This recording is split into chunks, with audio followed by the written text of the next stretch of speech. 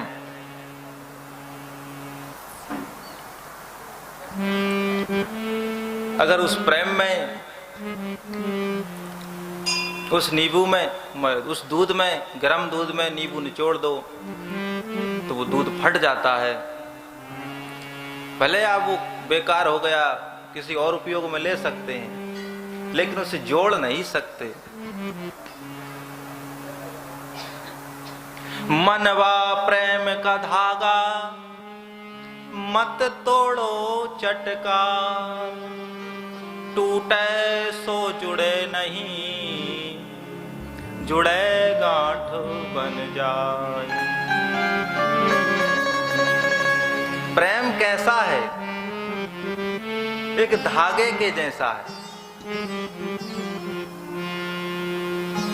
अगर उसको ताकत लगा के तोड़ दोगे जुड़ेगा नहीं, और अगर जोड़ा तो गांठ बन जाएगी। फिर उस पर हाथ घुमाओगे तो वो स्पष्ट दिखाई देगी कि हाँ इसमें गांठ बनी हुई। तो प्रेम तो एक वो वस्तु है जिसमें थोड़ी भी दरार नहीं होनी चाहिए। सती जी बेहद दुखी हैं। भगवान शिव कैलाश में आकर समाधि में बैठ जाते हैं। सती अकेली हैं, परंतु कैलाश पे हजारों गण हैं। शिव गण हजारों की संख्या में है, लाखों की संख्या में, लेकिन सती जी ने किसी को भी आभास नहीं होने दिया कि मुझे भगवान शिव ने त्याग दिया।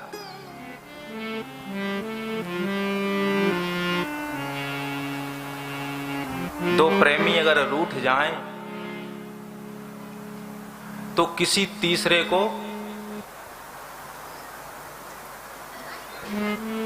अवसर नहीं देते कि तू उपहास कर। सती बसई कैलाश तब अधिक सोच मन माई, मरम न कोहू जान कछु, जुग सम दिवस से।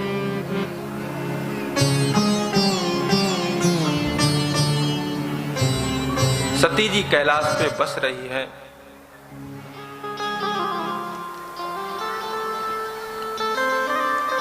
हृदय में ऐसा सोच है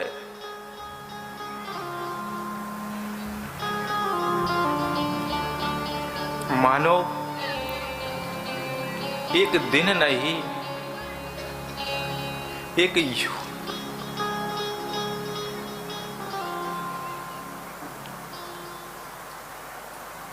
युग बीत रहा।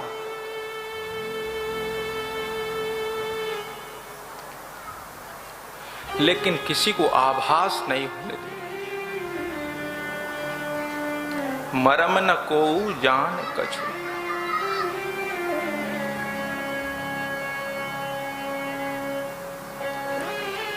क्यों? इसका कारण यह है,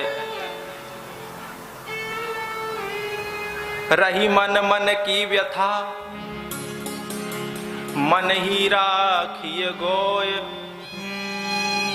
सुन उपहासी करी है सब, बाटी न लई है कोई।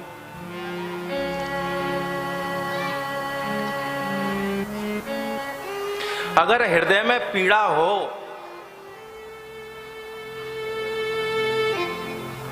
तो उसे छिपा कर रखो, दबा के रखो, क्योंकि ये संसार को सुनाओगे तो सब उपहास करेंगे, उसको कोई बांटने नहीं आएगा। श्री रहीम जी महाराज ने कहा, पीड़ा को छिपा कर रखो, और कहना ही अगर है तो ऐसे व्यक्ति से कहो जो आपको समझता, जो आपका उपहास न करे।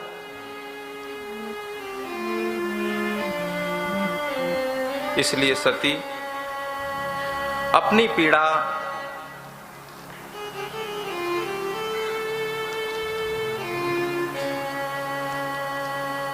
किसी को नहीं बताती, और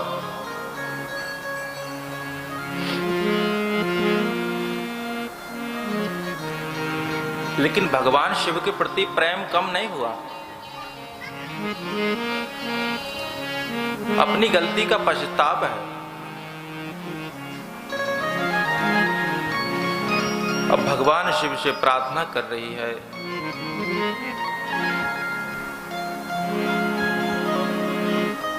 कि जो प्रभु दीन दयाल कहावा, आरती हरन वेद अस गावा। अगर आप दीन दयाल कहलाते हैं और दुख को हरने वाले आप हैं, ऐसा वेद गाते हैं, तो मैं आपसे प्रार्थना करती हूं कि ये शरीर तो भगवान शिव के योग्य रहा नहीं, लेकिन इसको आप, इस शरीर को मैं त्याग सकूं ऐसा योग बनाइए। छूटहु बेग दे यह मोरी, ये शीघ्र मेरा शरीर छूट जाए। इस प्रकार की सोच दिन रात सोचती रहती है। गोस्वामी जी कहते हैं, बीते संवत सहस सतासी, बीते संवत सहस सतासी, बीते संवत सहस सतासी, बीते संवत सहस सतासी, सजी समाधि शंभु अविनाशी, सती समाधि शंभु अविनाशी, सजी समाधि शंभु अविनाशी, सती समाधि शंभु अविनाशी, राम नाम शिव सुमिरन लागे, राम नाम शिव सुमिरन लागे, राम नाम शिव सुमिरन लागे, राम नाम शिव सुमिरन लागे, जाने सती जगत पति जागे, जाने सती जगत पति जागे, जाने सती जगत पति जागे। जगत पति जागे। 87,000 वर्ष बीत गए। भगवान शिव ने समाधि का त्याग किया। त्यागते ही समाधि से बाहर निकले तो राम नाम शिव सुमिरन लागे। जैसे ही राम नाम का श्रवण किया सती ने, तो सती जान गई कि भगवान शिव जाग गए हैं, जगतपति जाग गए हैं। आई, प्रणाम किया। भगवान शिव ने सन्मुख आसन दिया, सामने, बाएं भाग में आसन नहीं दिया, क्योंकि पत्नी का भाव भगवान शिव त्याग चुके हैं। सामने स्थान माता का होता है, तो मातृभाव से आसन दिया। और भगवान शिव ने सोचा कि समय नहीं गंवाना चाहिए, क्योंकि सती के हृदय में अतिशय पीड़ा है, और कोई बात सती करे उससे पहले भगवान शिव भगवान की कथा श्रवण कराने लगे। कथा श्रवण करने से दुख सहने की सामर्थ्य आती है, दुख कम होता है।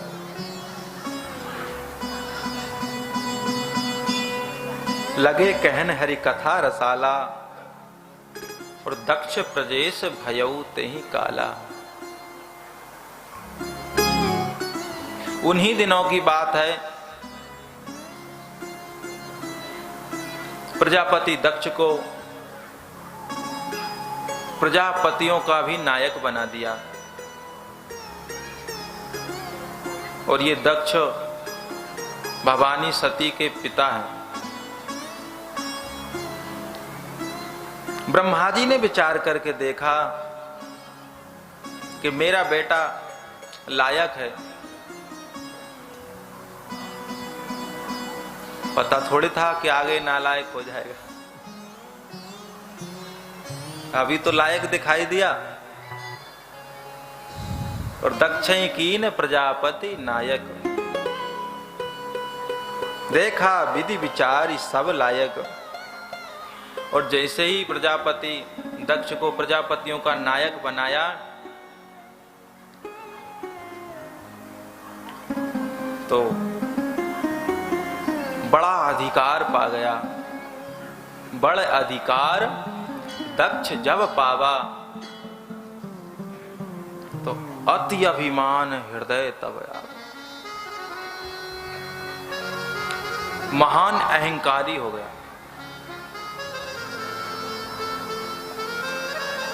गोस्वामी तुलसीदास जी महाराज कहते हैं, नहीं को अस जन मां जग माही, नहीं को अस जन मां जग माही, नहीं को अस जन मां जग माही, नहीं को अस जन मां जग माही। प्रभुता पाई जाई मद नाई, प्रभुता पाई जाई मन माही।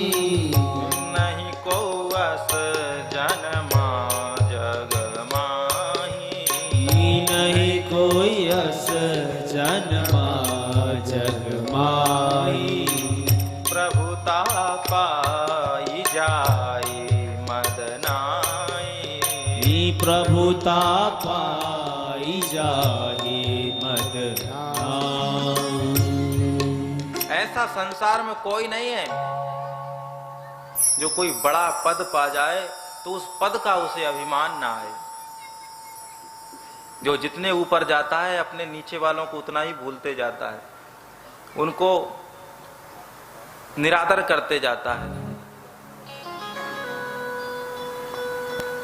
लेकिन अति अभिमान उचित नहीं। दक्ष ने हरिद्वार कनकल क्षेत्र में एक यज्ञ का नियोजन किया, सबको बुलाया। दक्ष लिए मुनि बोली सब, करन लगे बड़ जाग। न्योते सादर सकल सुर, जे पावत मख भाग। सबको न्योता दिया, जिस जिसको यज्ञ में निमंत्रण दिया जाता है सबको दिया, एकमात्र भगवान शिव को नहीं दिया। विष्णु विरंची महेश बिहाई, चले सकल सुर जान बनाई। न्योता ब्रह्मा जी को भी दिया है, विष्णु को भी दिया है, लेकिन ब्रह्मा विष्णु भी नहीं जा रहे हैं, क्योंकि भगवान शिव को नहीं दिया निमंत्रण, इसलिए वो दोनों भी नहीं जा रहे हैं। मानस के अनुसार, विष्णु पुराण के अनुसार गए हैं। अलग अलग जितने पुराण हैं उतनी कथाएं, इसलिए कथाओं में मतभेद ना समझें। रामायण के अनुसार ब्रह्मा विष्णु भी नहीं गए, किन्नर नाग सिद्ध गंधर्वा, बधुन समेत चले सुर सर्वा। सभी लोग चल दिए।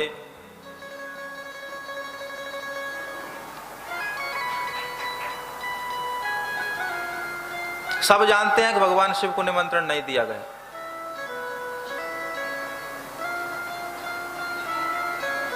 महाराज, अगर आपके पड़ोस में कहीं कोई कार्यक्रम हो ना, और वो जिसके यहाँ कार्यक्रम हो वो आपसे थोड़ी अनबन रहता हो, थोड़ा मुझे नाराज रहता हो, तो आने जाने का निमंत्रण मतलब व्यवहार ना हो, तो कुछ लोग जो होते हैं तो दूसरों का उपहास करने में जिन्हें बहुत आनंद आता है, वो जानते हैं कि आपके निमंत्रण नहीं आया है, फिर भी चप्पल आपके ही घर उतारेंगे, कहेंगे वहां निमंत्रण है, हम सोचे वहां चप्पल चोरी हो जाएगी इसलिए हम यहां रख देते हैं, क्योंकि उन्हें उपहास करने में बड़ा आनंद आता। अरे सुनेंगे तो कुछ तो शॉट लगेगा, और चेहरे को बड़े ध्यान से देखेंगे, देखो चेहरे का रंग उड़ा कि नहीं उड़ा।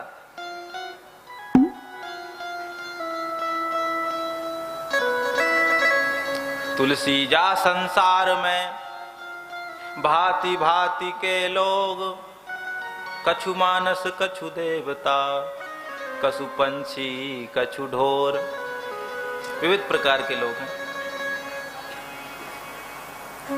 तो ऐसे ये देवता लोग हैं, जानते हैं कि भगवान शिव को निमंत्रण नहीं दिया, और सभी अपने अपने विमानों पर आरूढ़ होकर आ रहे हैं।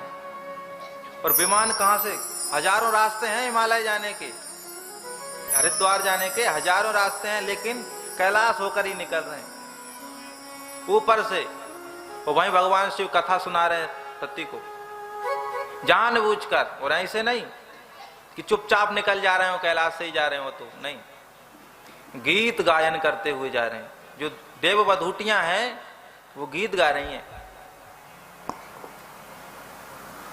और ऐसे गीत नहीं गा रही, सुर सुंदरी करई कल गाना, सुनत श्रवण छूटई मुनि ध्याना।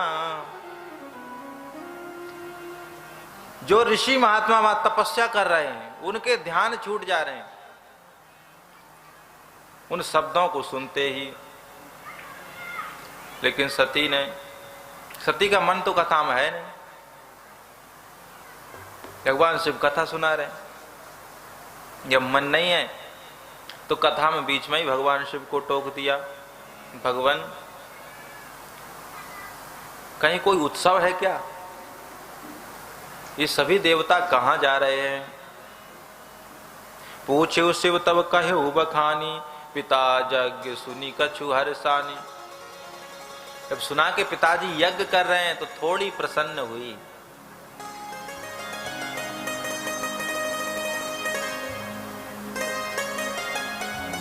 मन में विचार किया, अगर भगवान शिव आज्ञा दे दें तो कुछ दिन अपने मायके में जाकर रह लूं, यज्ञ के बहाने कुछ जी हल्का हो जाएगा।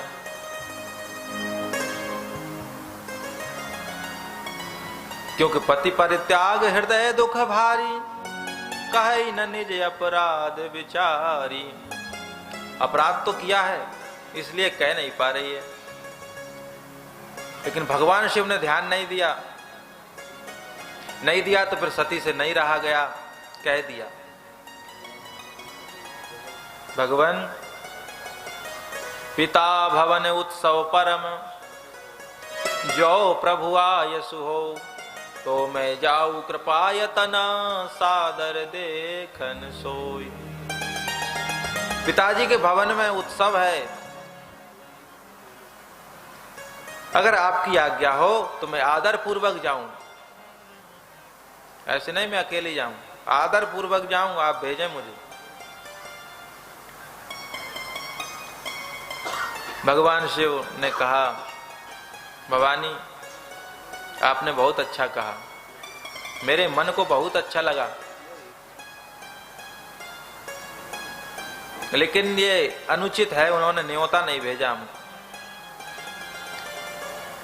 उन्होंने न्योता नहीं भेजा। तो सती जी ने कहा भूल गए होंगे, अब कितना बड़े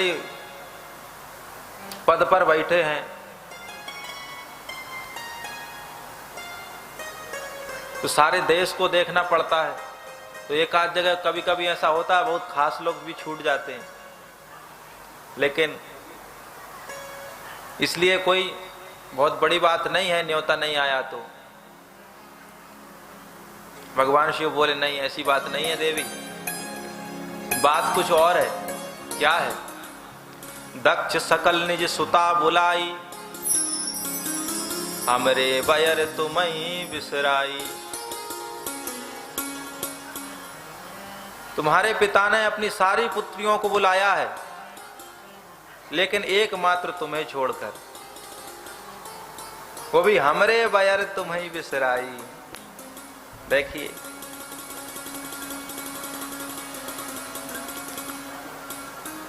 क्या बात हुई कि ब्रह्म सभा हम सन दुख माना, तहि ते अजऊ करत अपमाना। एक बार की बात है भवानी, जब आप नहीं मान रही हैं तो सुना देते हैं। आज तक भगवान शिव ने नहीं बताया। ऐसे ही कुछ लोग कहते हैं बाग की रचनाकार कि ससुराल जाओ और वहां कहीं कोई खटपट हो जाए तो ससुराल का सारा गुस्सा पत्नी पे आके उतारते हैं, पूरा झाड़ देते हैं। लेकिन धन्य है भगवान शिव, जब प्रजापति को, दक्ष को प्रजापतियों का नायक बनाया गया था, जैसे मुख्यमंत्री हैं, ये समझो प्रजापति है, और उनके ऊपर प्राइम मिनिस्टर है, तो वो प्रजापति नायक हो, अर्थात चक्रवर्ती सम्राट। तो उस समय वो स्वागत समारोह किया गया था, जब इनको नायक बनाया गया तो स्वागत समारोह रखा गया था दक्ष का। तो उसमें सभी देवता आए थे,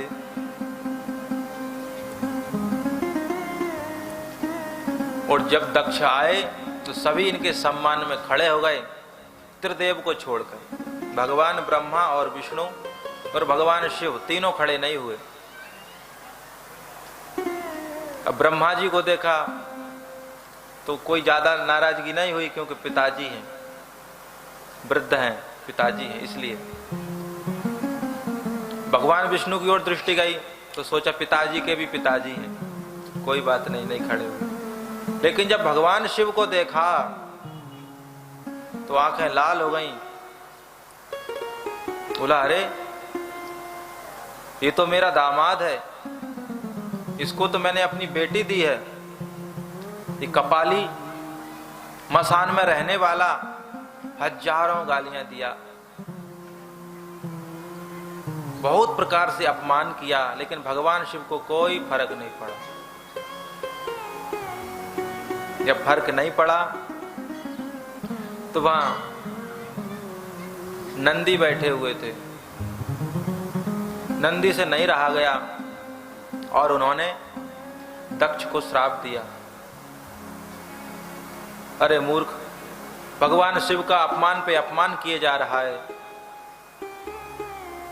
बकरे की तरह बड़बड़ करता है, जा तेरा मुंह बकरे का हो जा। श्राप दे दिया। तो वहां भृगु जी बैठे थे। भृगु जी ने कहा, अरे यहां ससुर दामाद के झगड़े में तू कैसे कुछ आगे आया? जाओ मैं भी श्राप देता हूं, तुम सब शिवगण पाखंडी हो जाओ, इस मसान में रहने वाले हो जाओ। तो सब शिवगण खड़े हो गए, बोले अरे यहां 3 के झगड़े में सारे समाज को घसेड़ दिया तूने, जा हम भी श्राप देते हैं तुम्हारे जैसे चाटुकार ब्राह्मण दरिद्र हो जाएं, भिखारी हो जाएं। भगवान शिव ने कहा, ये स्वागत समारोह कहां श्राप समारोह हो गया। भगवान शिव फिर भी कुछ नहीं बोले, उठ करके चल दिए अपने रास्ता, और आज तक वो बात को गोपनीय रखे हैं। भगवान शिव कह रहे हैं, ब्रह्म सभा हम सन दुख माना, कहीं ते अजऊ करे अपमाना। इसलिए हे भवानी, ये भूलने वाली बात नहीं है कि उन्होंने निमंत्रण देना वो भूल गए होंगे। भूल कर भी ऐसा मत सोचना, वो जानबूझ करके वो अपमान कर रहे हैं। उन्होंने एक शब्द उस सभा में ये भी कहा था, जा आज से तुझे यज्ञों में भाग नहीं दिया जाएगा। और बड़ा लंबा समय बीत गया, 87,000 वर्ष तो भगवान शिव तपस्या में रहे हैं। उसके पहले ना जाने कितने समय पहले की बात है। तो तब से अभी तक किसी ने यज्ञ नहीं किया। क्यों नहीं किया? क्योंकि भगवान शिव को बिना दिए भाग कहीं से पूर्ण होगा। और अगर भाग दिए तो यज्ञ दक्ष प्रजापति का रोष कौन सहन करेगा?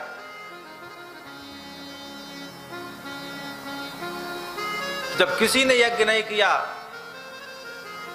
तो उसी ने कहा हम ही मंगलाचरण करते हैं, दक्ष नहीं किया।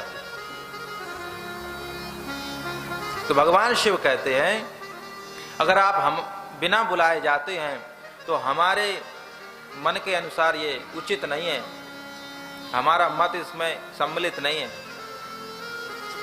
इसलिए नहीं जाना चाहिए। यद्यपि कुछ जगह ऐसी हैं जहां बिना बुलाए जाना चाहिए, जैसे यद्यपि मित्र पितु गुरु प्रभु गेहा, जाइए बिन बोले न संदेहा। मित्र के घर,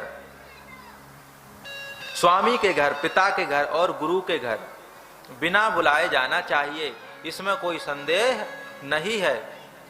लेकिन अगर इनमें से ही कोई विरोध मानता हो, तदपि विरोध मानता को तहां गए कल्याण न हो। वहां जाने पर कल्याण नहीं होता है, बहुत बुरा हाल होता है। इसलिए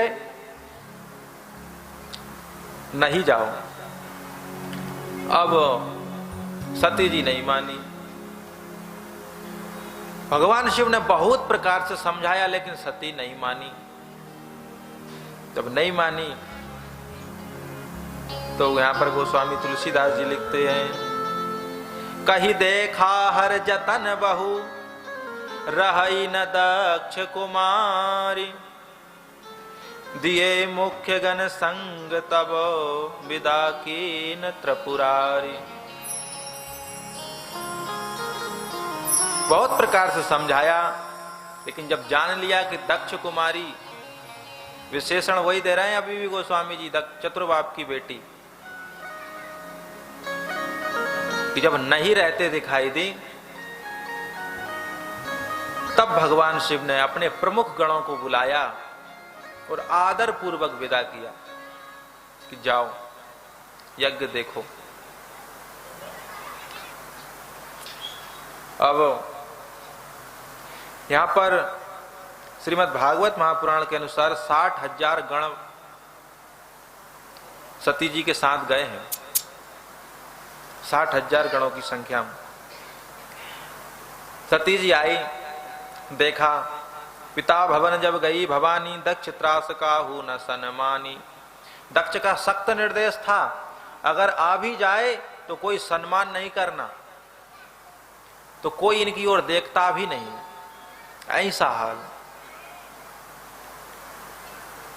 एकमात्र इनकी माता प्रसूति, जो मनुजी महाराज की पुत्री हैं, प्रसूति आदर पूर्वक मिली, क्योंकि वो मां है, उन्हें भय नहीं था दक्ष का, वो मिली। गोस्वामी जी लिखते हैं, सादर भले मिली एक माता, सादर भले मिली एक माता, सादर भले मिली एक माता, सादर भले मिली एक माता। भगनी मिले बहुत मुस्काता, भगनी मिले बहुत मुस्काता, भगनी मिले बहुत मुस्काता, भगनी मिले बहुत मुस्काता। सादर भले मिली एक माता, सादर भले मिली एक माता, भगनी मिली बहुत मुस्काता, भगनी मिले बहुत मुस्काता। आदर पूर्वक एकमात्र माता मिली, बाकी जो बहनें थी इनकी, सती जी की, बड़े मुस्कुराते हुए, आओ आ गई। हमने पिताजी से कहा था बुला लो, लेकिन पिताजी ने हमारी एक नहीं सुनी, उपहास करते हुए मिली, बेइज्जती कर रही हैं भरी सभा में। दक्ष न कछ पूछी कुशलाता, सती ही बिलो की जरे सब गाता। दक्ष ने कुशलता भी नहीं पूछी और सती को देख करके मानो शरीर में आग लग गई हो, ऐसा प्रतीत हुआ उनको।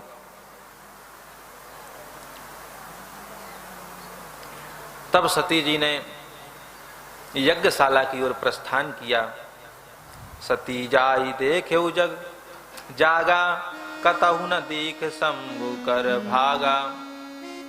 यज्ञशाला में देखा तो भगवान शिव का भाग कहीं भी दिखाई नहीं दिया।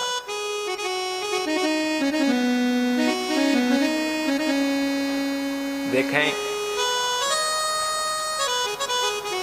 सती जी को अभी तक संतोष था, कहीं यज्ञशाला में भाग रखा होगा, लेकिन वहां भाग नहीं दिया गया। तो तब चित चढ़ेऊ जो शंकर कहे।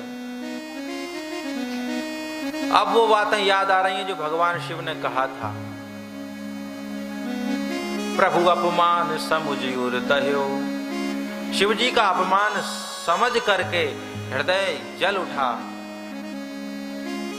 गोस्वामी तुलसीदास जी कह रहे हैं कि पाछिल दुख न हृदय यस व्यापा, जस यह भयऊ महापरितापा। पिछला दुख ऐसा नहीं व्याप्त था जो भगवान शिव ने त्याग किया था, लेकिन यह जो सामाजिक बहिष्कार किया गया, यह उसकी अपेक्षा कई गुना बड़ा था। भैया, जो प्रतिष्ठित लोग होते हैं, जो समाज में जिनकी बड़ी इज्जत होती है, वो लोग, उन लोगों का अगर सामूहिक रूप से अपमान कर दिया जाए तो वो मौत से कम नहीं होता, बहुत भारी होता।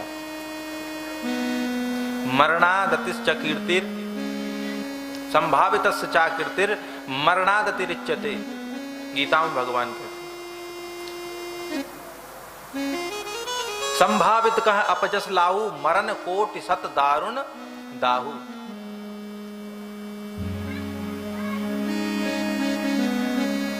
गोस्वामी तुलसीदास जी कह रहे हैं संसार में विविध प्रकार के दुख हैं, एक दो दुख नहीं है।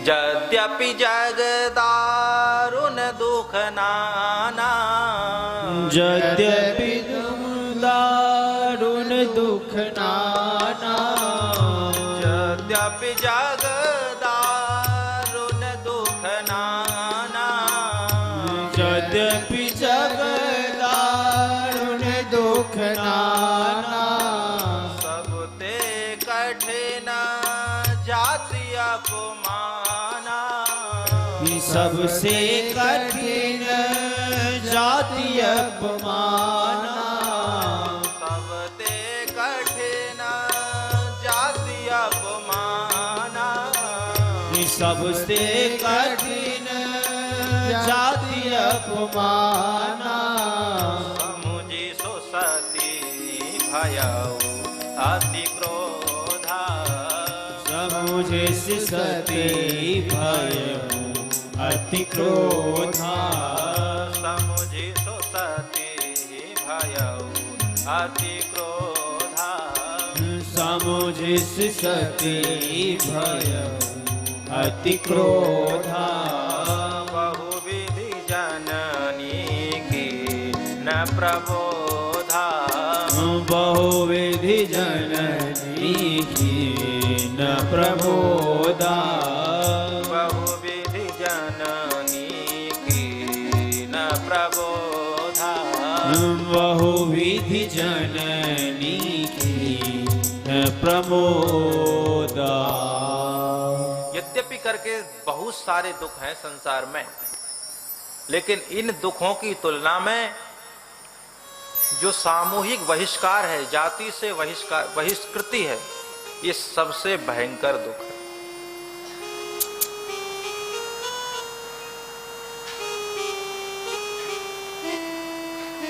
मध्य प्रदेश में ऐसी आज भी रीति है कि अगर किसी से गौ हत्या हो जाए, किसी से अगर धोखे में भी गौ हत्या हो जाए, तो उसको समाज से बहिष्कृत कर दिया जाता है। समाज में ना वो उठ सकता ना बैठ सकता, दिन भर वो घर में रहेगा। कोई कार्य करना भी है तो वो रात में उठ के कोई कार्य करे। जिस कुएं से वो पानी भरेगा उस कुएं पे कोई पानी नहीं भर सकता। इसलिए जिस कुएं से गांव जल भरता है उस कुएं पे वो पानी भरने नहीं जा सकता। तो सबते कठिन जाति अपमाना, लेकिन ये उनके लिए जो अपनी इज्जत समझते हैं। निर्लज्ज की कोई इज्जत नहीं होती, उसे तो हजारों गालियां दो कोई फर्क नहीं पड़ता, उसको तो वैसे ही नकटा कहा जाता है, बिना नाक का। उसे क्या फर्क पड़ता है? समाज छोड़े छोड़े, हमें क्या लेना देना समाज से। तो बेगैरत लोगों को कोई इज्जत नहीं होती। तो सती जी को यह सोचकर अतिशय क्रोध हुआ। बहुविधि जननी कीन प्रबोधा, माता प्रसूति बार बार समझा रही है पुत्री सती, मैं सब ठीक कर दूंगी, तुम चिंता मत करो, शांत हो जाओ, शांत हो जाओ। लेकिन भगवान शिव का अपमान कैसे सहन कर ले? शिव अपमान न जाई सही, हृदय अधि होई प्रबोध, सकल सवई हट हटकी तब बोली बचन सक्रोध। भगवान शिव का अपमान नहीं सहन हुआ, हृदय में ज्ञान का प्रादुर्भाव उस समय नहीं हो रहा है। तो सभी सभापतियों को हटक करके अतिशय क्रोध में बोली, हे सभापतियों, हे समस्त मुनि महात्माओं, वो सब सुनो जिन्होंने भगवान शिव की निंदा कही है और जिन्होंने सुनी है, सब सुनो। तुम बहुत जल्दी फल लेने वाले हो। शिव निंदा का। और ये पिता जो तिरस्कार समारोह कर रहे हैं यज्ञ के माध्यम से, इनको तो बहुत बढ़िया फल मिलेगा, चिंता का विषय नहीं है, बहुत जल्दी मिलेगा। शास्त्र कहता है, संत शंभु श्री पति अपवादा, सुनिए तहां जहां अस मर्यादा। संत और भगवान और शास्त्रों का जहां अपमान हो रहा हो, वहां ऐसी मर्यादा है कि काढ़िए तासु जीव जो बसाई। अगर बस चले तो उसकी जीवा खींच लेनी चाहिए कि वो बोलने के लायक ना रह जाए, और अगर बस ना चले तो श्रवण मूदी न तो चलिए पराई, भाग जाना चाहिए। ऐसे नहीं कान बंद करके भागना चाहिए कि शब्द कान में पड़े ही ना। श्रवण मूदी न तो चलिए पराई, भाग जाओ वहां से। और जगत के आत्मा भगवान शिव का इस मंदमती पिता ने जो अपमान किया है, और यह शरीर इस पिता दक्ष के शुक्र से तेज से उत्पन्न है। भागवतकार लिख रहे हैं, रुद्र भागम तम देक्ष चाध्वरम पिता च देवे कृतहेलिनम विभो अनादृता यज्ञ सदस्य धीश्वरी चुकोप लोका निवधक्षति रुषः। मानो सती जी ने ऐसा क्रोध किया कि इनके क्रोधाग्नि में त्रैलोक की जलकर भस्म हो जाएगा। परंतु सती जी ने त्रैलोक को तो भस्म नहीं किया, अपने आप को संभाला, उस सबके कर्म सबके माथे डाले,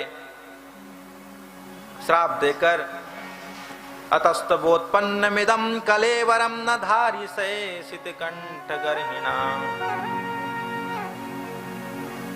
मैं इस शरीर को धारण नहीं करूंगी, क्योंकि इस शरीर का कारण ये दक्ष है, इसके माध्यम से यह शरीर उत्पन्न हुआ है। और तत्काल अस कही जोग अगनी तनु जारा, अस कही जोगी अगनी तनु जारा, अस कही जोग अगनी तनु जारा, अस कही जोगी अगनी तनु जारा। भयउ सकल मख हाहाकारा, भयउ सकल मख हाहाकारा, भयउ सकल मख हाहाकारा, भयउ सकल मख हाहाकारा। अस कही जोग अगनी तनु जारा, अस कही जोगी अगनी तनु जारा, भयउ सकल मख हाहाकारा, भयउ सकल मख हाहाकारा। ऐसा कहकर सती ने अपने शरीर को योगाग्नि में जला दिया। बहुत सी जगह दिखाया गया कि यज्ञ कुंड में कूद गई, यज्ञ कुंड में नहीं कूदी, यज्ञ कुंड में नहीं जली, पद्मासन लगा करके जो शरीर के अंदर जो पेट में जठराग्नि होती है, इसको योग क्रिया से इसको बढ़ाया जाता है। और जब ये जठराग्नि जिससे भोजन पचता है, यह जठराग्नि, जब ये जठराग्नि जब तीव्र होती है तो ये ज्वाला का रूप ले लेती है और शरीर इसी में जलकर भस्म हो जाता है। ये योग के द्वारा होता है, अष्टांग योग के अंतर्गत आता है। हाथ पांव नाक टेढ़ा करने से योग नहीं होता।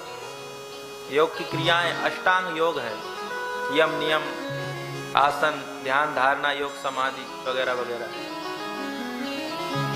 तो हाथ पांव टेढ़े करना ये तो प्रथम श्रेणी है।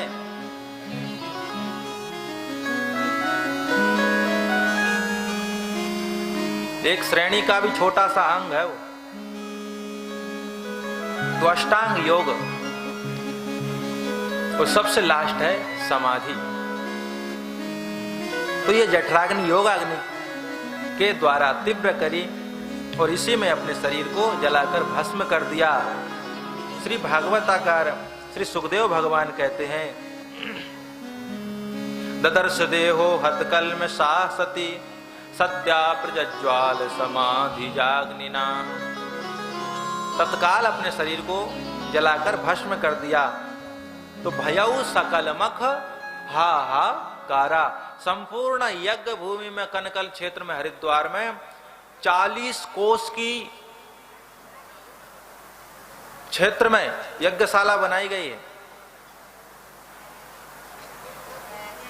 10 योजन विस्तीर्ण है यज्ञशाला।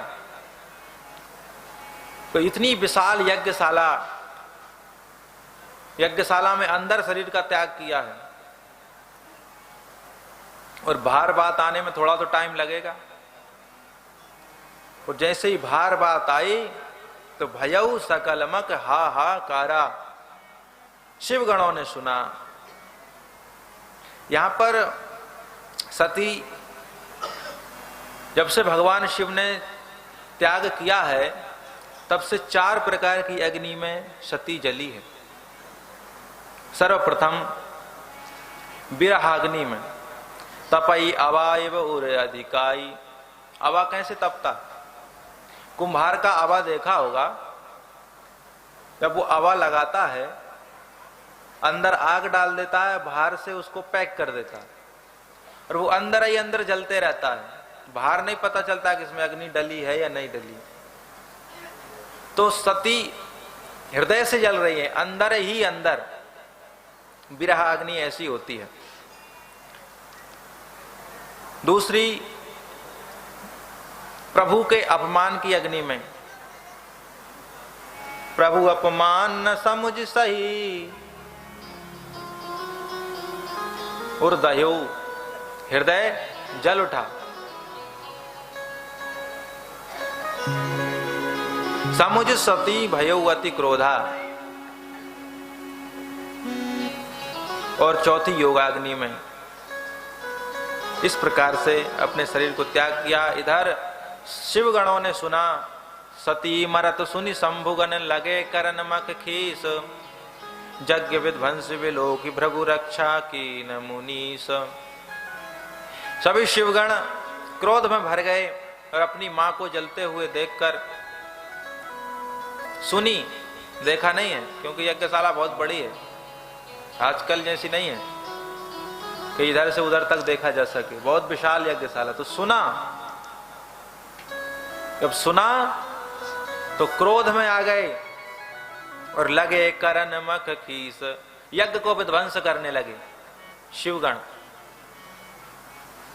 तो भृगु जी आचार्य हैं, इनके कुल पुरोहित हैं दक्ष के। तो इन्होंने यज्ञ रक्षा हेतु मंत्र पढ़ के हवन कुंड में डाला आहुति और अनेकों भृगु प्रकट होकर के संपूर्ण शिवगणों को मारकर भगा दिए। अब शिवगण इधर मार खा के आ रहे हैं कैलाश की ओर। और भगवान शिव को पता चला। समाचार सब शंकर पाए तो वीर भद्र करी कोप पठाए। भगवान शिव ने सुना कि सती दक्ष के यज्ञ में अपने आप को जलाकर भस्म कर दिया। तो क्रोध में आकर अपने सिर को हिलाया और हिलाया तो संपूर्ण जटा एक एक बिखर गई और एक जटा को पकड़ के उखाड़ा और पृथ्वी पे मारा क्रोध में। जटा पृथ्वी पर जैसे पड़ा तैसे एक विशाल काय वीरभद्र प्रकट हुआ, हजारों भुजाएं लेकर।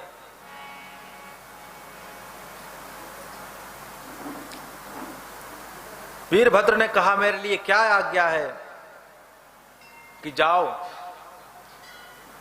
हरिद्वार क्षेत्र में दक्ष का जो यज्ञ चल रहा है उसे विध्वंस कर दो। अब इधर से फौज चली भगवान शिव की, भयंकर फौज चली है महाराज। रास्ते में वो शिवगण भी मिल गए जो मार खा के आ रहे थे। तो उन्होंने कहा कहां जा रहे हो? तो वहीं जा रहे हैं जहां से तुम मार खा के आ रहे हो, चलो बदला लेंगे। और सब लाखों की संख्या में शिवगण ने आके हरिद्वार में हमला कर दिया। कोई कह रहा है ये आतंक कैसा आ रहा है, ये शोरगोल कैसा हो रहा है, ये धूल क्यों उड़ रही है। लेकिन सबकी जिज्ञासा ही बनी रह गई, किसी का कोई समाधान हुआ ही नहीं। तब तक आकर शिवगणों ने संपूर्ण यज्ञशाला को चारों ओर से घेर लिया और जो प्रमुख शिवगण थे वीरभद्र, नंदी वगैरह, सब यज्ञशाला में प्रवेश कर गए अंदर। और जिसने जिस अंग से अपराध किया था भगवान शिव का, उसी अंग में उसे दंड दिया। कौन किस अंग से अपराध करता था? दक्ष भगवान शिव को सीधी गालियां देता था। तो वीरभद्र ने कहा इसका माथा किसी काम का नहीं, तो माथा को काटने का प्रयास किया। उसे वरदान था, वो कट नहीं सकता था। तो फिर आपने नट बोल्ट कैसे कसते हैं? मिस्त्री लोग, मैकेनिक लोग जानते होंगे। तो जैसे नट को कसा जाता है, वैसे ही वीरभद्र ने दक्ष की खोपड़ी घुमाई और घुमा के तोड़ करके जो यज्ञ का प्रधान कुंड था उसमें स्वाहा कर दिया, पूर्णाहुति। और जब दक्ष गाली देता था भगवान शिव को, तो जो भृगु ऋषि थे उन्हें दाढ़ी मूछ हिलाने की बड़ी आदत थी। वो ऐसा मुंह करते थे, वो दाढ़ी मूछ अपने आप हिलती थी, बड़ा आनंद आता था उन्हें। तो एक शिवगण ने उठाया वो सुरवा, जिससे अपन स्वाहा करते ना, घी तूप टाकते मोहम्मदे, ते सुरवा उठाया और एक ने दाबा और उसको लपेटा और एक ही झटका में दाढ़ी और मूछ दोनों बाहर। एक देवता थे, वो बड़े दांत दिखाते थे, तो एक ने ऐसा मुक्का मारा कि सारी बत्ती सी बाहर आ गई। इस प्रकार से जिसने जिस अंग से भगवान शिव का अपराध किया, उसको उसी अंग में सजा दे करके सती जी का श्राप को सार्थक किया। गोस्वामी जी कह रहे हैं, भय जग विदित दक्ष गति सोई, जस कछ शंभु विमुख के होई। विख्यात शिवद्रोही दक्ष की ऐसी गति हुई जैसे किसी शिवद्रोही की होती हो।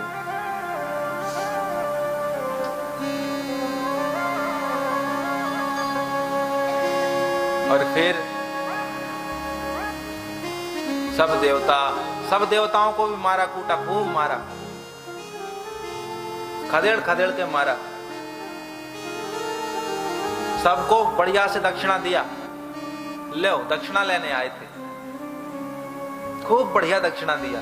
और फिर सब देवता मार खाकर कहां पहुंचे? ब्रह्मा जी के यहां। ब्रह्मा जी ने कहा कि जब हम लोग नहीं गए तो तुमको क्यों जाना? तुम्हें नहीं जाना चाहिए था, लेकिन तुम्हें तो बड़ा आनंद आ रहा था। बोले कि अब गलती हो गई महाराज, अब भगवान शिव को प्रसन्न किया जाए, यज्ञ को अधूरा नहीं छोड़ना चाहिए।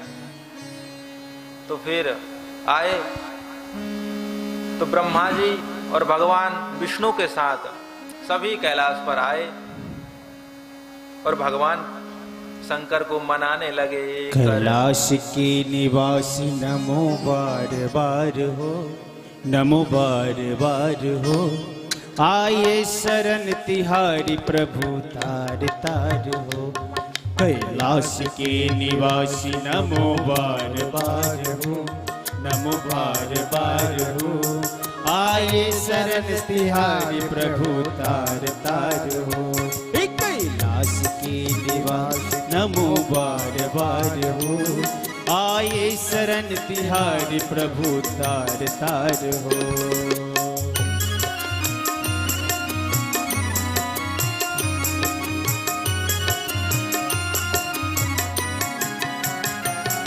भक्तों को शिव निराश ना किया, मांगा जिसे चाहा वही वरदान दे दिया। भक्तों को कभी शिव ने निराश ना किया, मांगा जिसे चाहा वही वरदान दे दिया। बड़ा है तेरा दायरा बड़ा दाता तू, बड़ा है तेरा दायरा बड़ा दाता रे तू। आये शरण तिहारी प्रभु तार तार तू, कैलाश के निवासी नमो बार बार तू। आये शरण तिहारी प्रभु तार तार तू।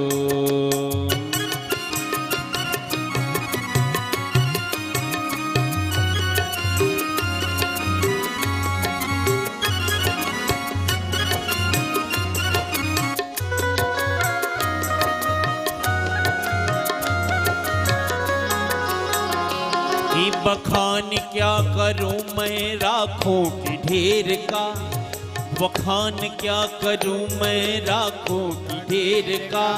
लिपटी विभूति में है खजाना कुबेर का, लिपटी विभूति में है खजाना कुबेर का। हे गंगाधार मुक्तिधार ओंकार तू, हे गंगाधार मुक्तिधार ओंकार तू। आये शरण बिहारी प्रभु तार तार तू, कैलाश की निवासी नमो बार बार तू। आये शरण तिहारी प्रभु तार तार तू।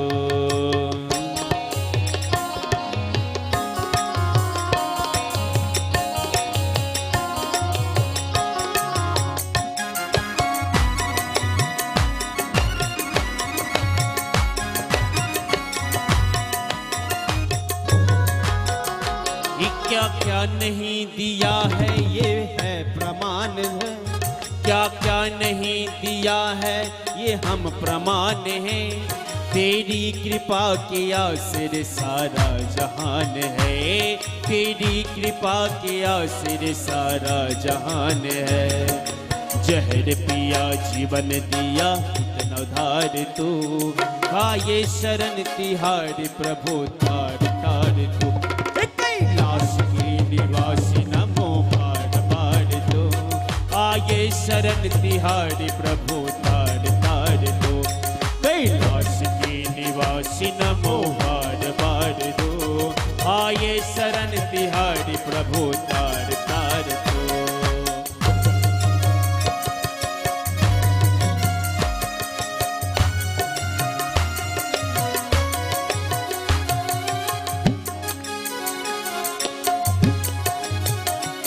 तेरी कृपा के बिना हिल एक भी अनु, तेरी कृपा बिना न हिले एक भी अनु।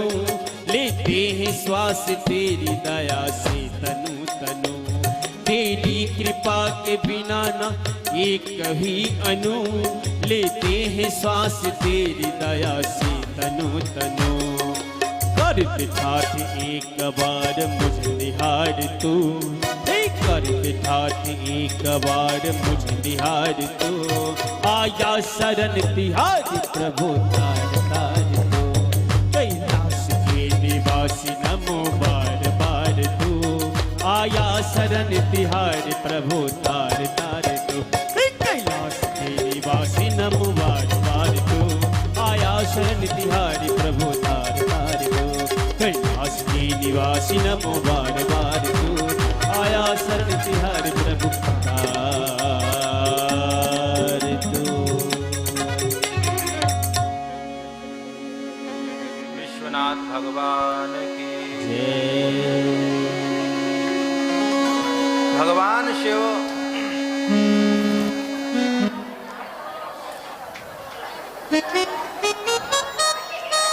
उत्सव मनाना चाहिए, लेकिन कथा का बैलेंस खराब नहीं करना चाहिए। इसलिए मौन होकर के बैठ जाएं, एकदम मौन।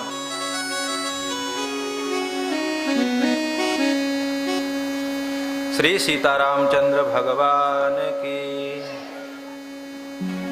भगवान शिव को आकर सभी देवताओं ने प्रशंसा किया और स्वामी जी कहते हैं पृथक पृथक तिन कीन प्रशंसा भये प्रशंस चंद्र अवतंसा। फिर भगवान शिव ने कहा क्या चाहते हो? तो प्रभु कृपा करो। तब सब लेकर आए, भगवान शिव भी आए सभी देवताओं के साथ। अब यजमान को देखा तो बिना सर के पड़ा हुआ है, केवल धड़ पड़ा है, मुंड तो स्वाहा हो गया। तो फिर एक बकरे का सिर ला करके उसको जोड़ा और फिर दक्ष ने भगवान शिव की स्तुति की।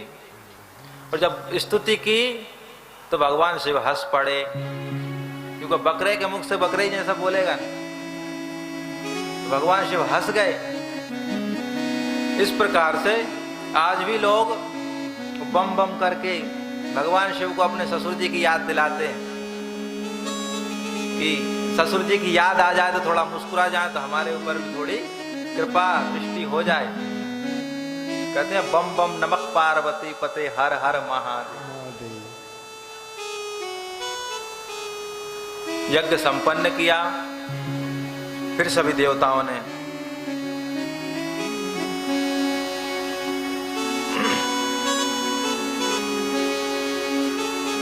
तो इधर सती जी ने मरते हुए भगवान शिव से वरदान मांगा, भगवान राम से वरदान मांगा और भगवान शिव के लिए जन्म जन्म का अनुराग मांगा।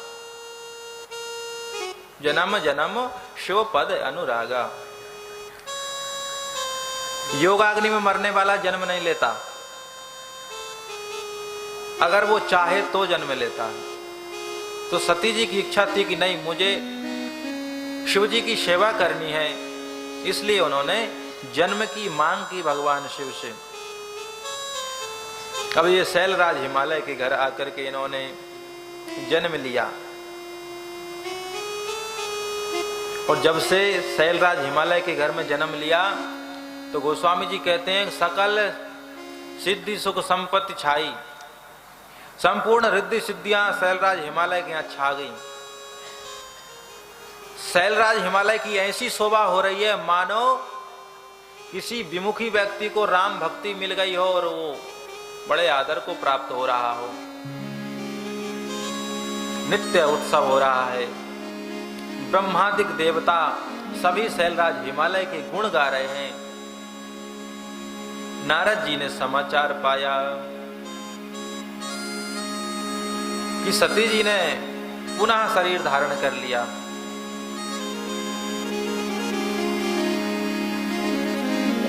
तो आ गए शैलराज हिमालय के घर। शैलराज बड़े आदर कीन्हा, पद पखारी बर आसन दीना। चरण जब संत आए तो ये विधि है,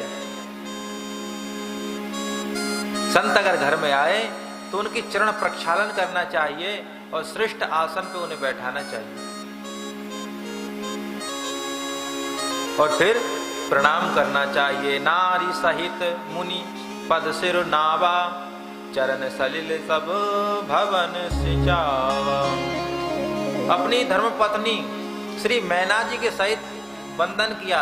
हिमालय ने साष्टांग दंडवत किया और उनकी पत्नी महारानी मैना ने पंचांग दंडवत किया और उनका जो चरणोदक था वो लिया और संपूर्ण भवन में सिंचन उसका किया कि साधु का चरणोदक घर में पड़ेगा तो घर पवित्र हो जाएगा। इस उद्देश्य से और अपने भाग्य की प्रशंसा की कि हमारा भाग्य है जो आपने दर्शन दिया। फिर अपने अगर घर में बच्चे हैं छोटे छोटे तो उन सबको भी बुला करके संतों को प्रणाम करवाना चाहिए। ये विधि है, क्योंकि जब माँ बाप ही नहीं करेंगे तो बच्चे कहां से करेंगे। देखकर संस्कार आते हैं, संस्कार देखकर आते हैं, बनाए नहीं जाते। तो सुता बोली मेली मुनि चरणा, अपनी पुत्री को बुलाया और चरणों में डाल दिया। लीजिए महाराज, इसको आशीर्वाद दीजिए। और कहा त्रिकालज्ञ सर्वज्ञ तुम,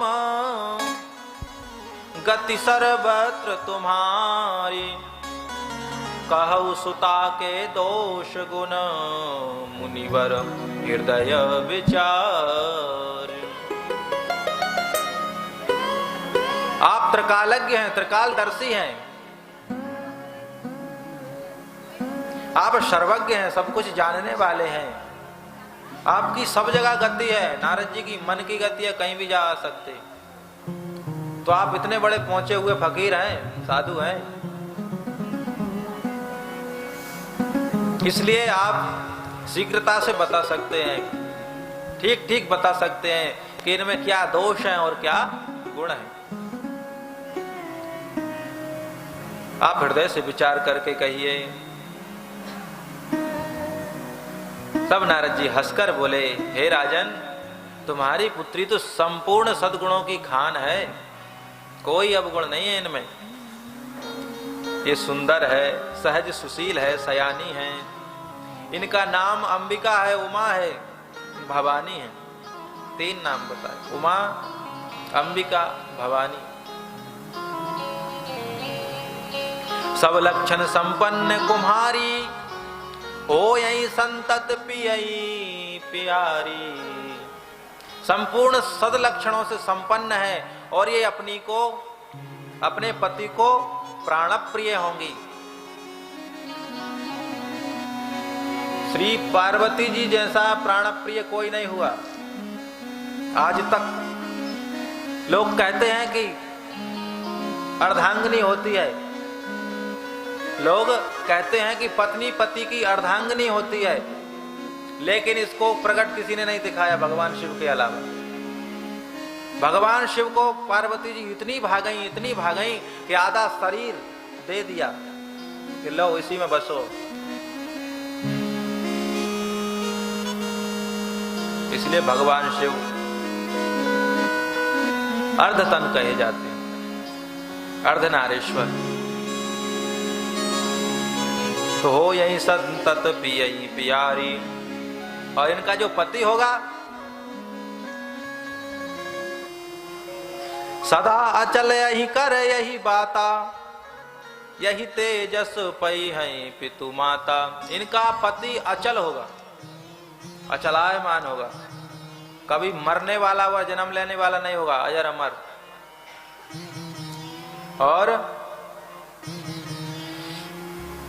आपको जस देने वाली होंगी पिता माता को, इनसे ही आपको यश मिलेगा। हो यही पूज्य सकल जग माही, गई सेवत कछु दुर्लभ नाही। संपूर्ण जग में ये संसार में ये पूजनीय होंगी और इनकी सेवा करने वाले को कुछ भी दुर्लभ नहीं होगा, जो चाहिए मिल जाए। क्योंकि भवानी कौन है? अन्नपूर्णा है, सब कुछ देने वाली है। तो यही सेवत कछु दुर्लभ नाई, हर चीज मिलती है श्री पार्वती जी से। यही कर नाम सुमिरी संसारा, त्रिय चढ़िए पतिव्रत सिधारा। इनका नाम सुमिरण करके स्त्रियां पतिव्रता रूपी तलवार की धार पर चलेंगी। कलयुग में पतिव्रत जो धर्म है वो तलवार की धार पर चलने जैसा है। अगर स्त्रियां मां पार्वती का सहारा लें तो वह धर्म उन्हें सुगम हो जाता है, सहज हो जाता है। उस धर्म को पालन करने की उनके अंदर सामर्थ्यता आ जाती है। शैल सुलक्षण सुता तुम्हारी, आपकी पुत्री संपूर्ण सद्गुणों से संपन्न है। लेकिन अब कुछ अवगुण भी होते हैं। ऐसा नहीं हर व्यक्ति में गुण ही गुण हो, ज्यादा नहीं, 2-4 गुण तो रहते, अवगुण तो होते ही हैं। अरे कितना ही साधु हो, एक गुण अवगुण तो रहेगा ही। तो नारद जी कहते हैं, सुनाऊं जे अब अवगुण दुई चारी, 2-4 अवगुण भी सुन लो। क्या अवगुण है महाराज? बोले इनमें तो नहीं है, लेकिन इनको जो मिलने वाले हैं, इनके जो पति हैं, उनमें अवगुण भरे होंगे। क्या अवगुण होंगे? अगुण अमान मातु पितु हीना, उदासीन सब संशय छीना। अगुण होंगे, कोई गुण नहीं, अमान, कोई मान सम्मान नहीं उनका समाज में। और माता पिता से हीन होंगे, माता पिता उनके होंगे ही नहीं। और उदासीन, किसी से ना लेना ना देना। कहते ना, लेना एक ना देना दो। साधु किसी से कोई लेना देना थोड़े रखता है। तो इस हिसाब से उदासीन, किसी से लेना देना नहीं।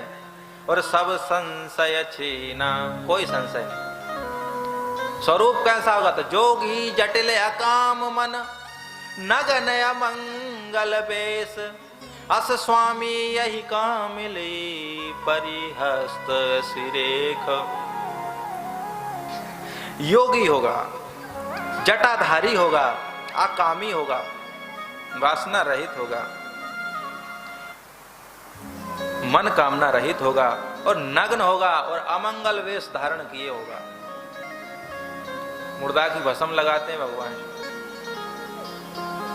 अस स्वामी, ऐसा पति इनको मिलेगा, ऐसी इनकी हाथ में रेखा बनी हुई है। नारद जी कह, हस्तरेखा विशेषज्ञ हैं, ज्योतिषी। तो परिहस्त असिरेख, योगी नहीं, ये योगी सम्राट हैं। भगवान शिव योगी सम्राट हैं। जटाधारी ऐसे हैं, इनकी जटाएं कोई छोटी मोटी नहीं है। अरे जी, देवसरी गंगा को जिन्होंने अपनी जटाओं में से निकलने का रास्ता ना दिया हो, उनकी जटाएं कोई साधारण होंगी? विशाल जटाएं हैं। और अकाम मन, अकाम मन का मतलब यह है कोई इच्छा नहीं, कोई सुख उपभोग की कोई इच्छा नहीं। साधु अपने मन को संतोष करके रखता है। और अमंगल वेश, मुर्दा की भस्म लगाते हैं भगवान शिव। अच्छे, मुर्दा की भस्म लगाते क्यों?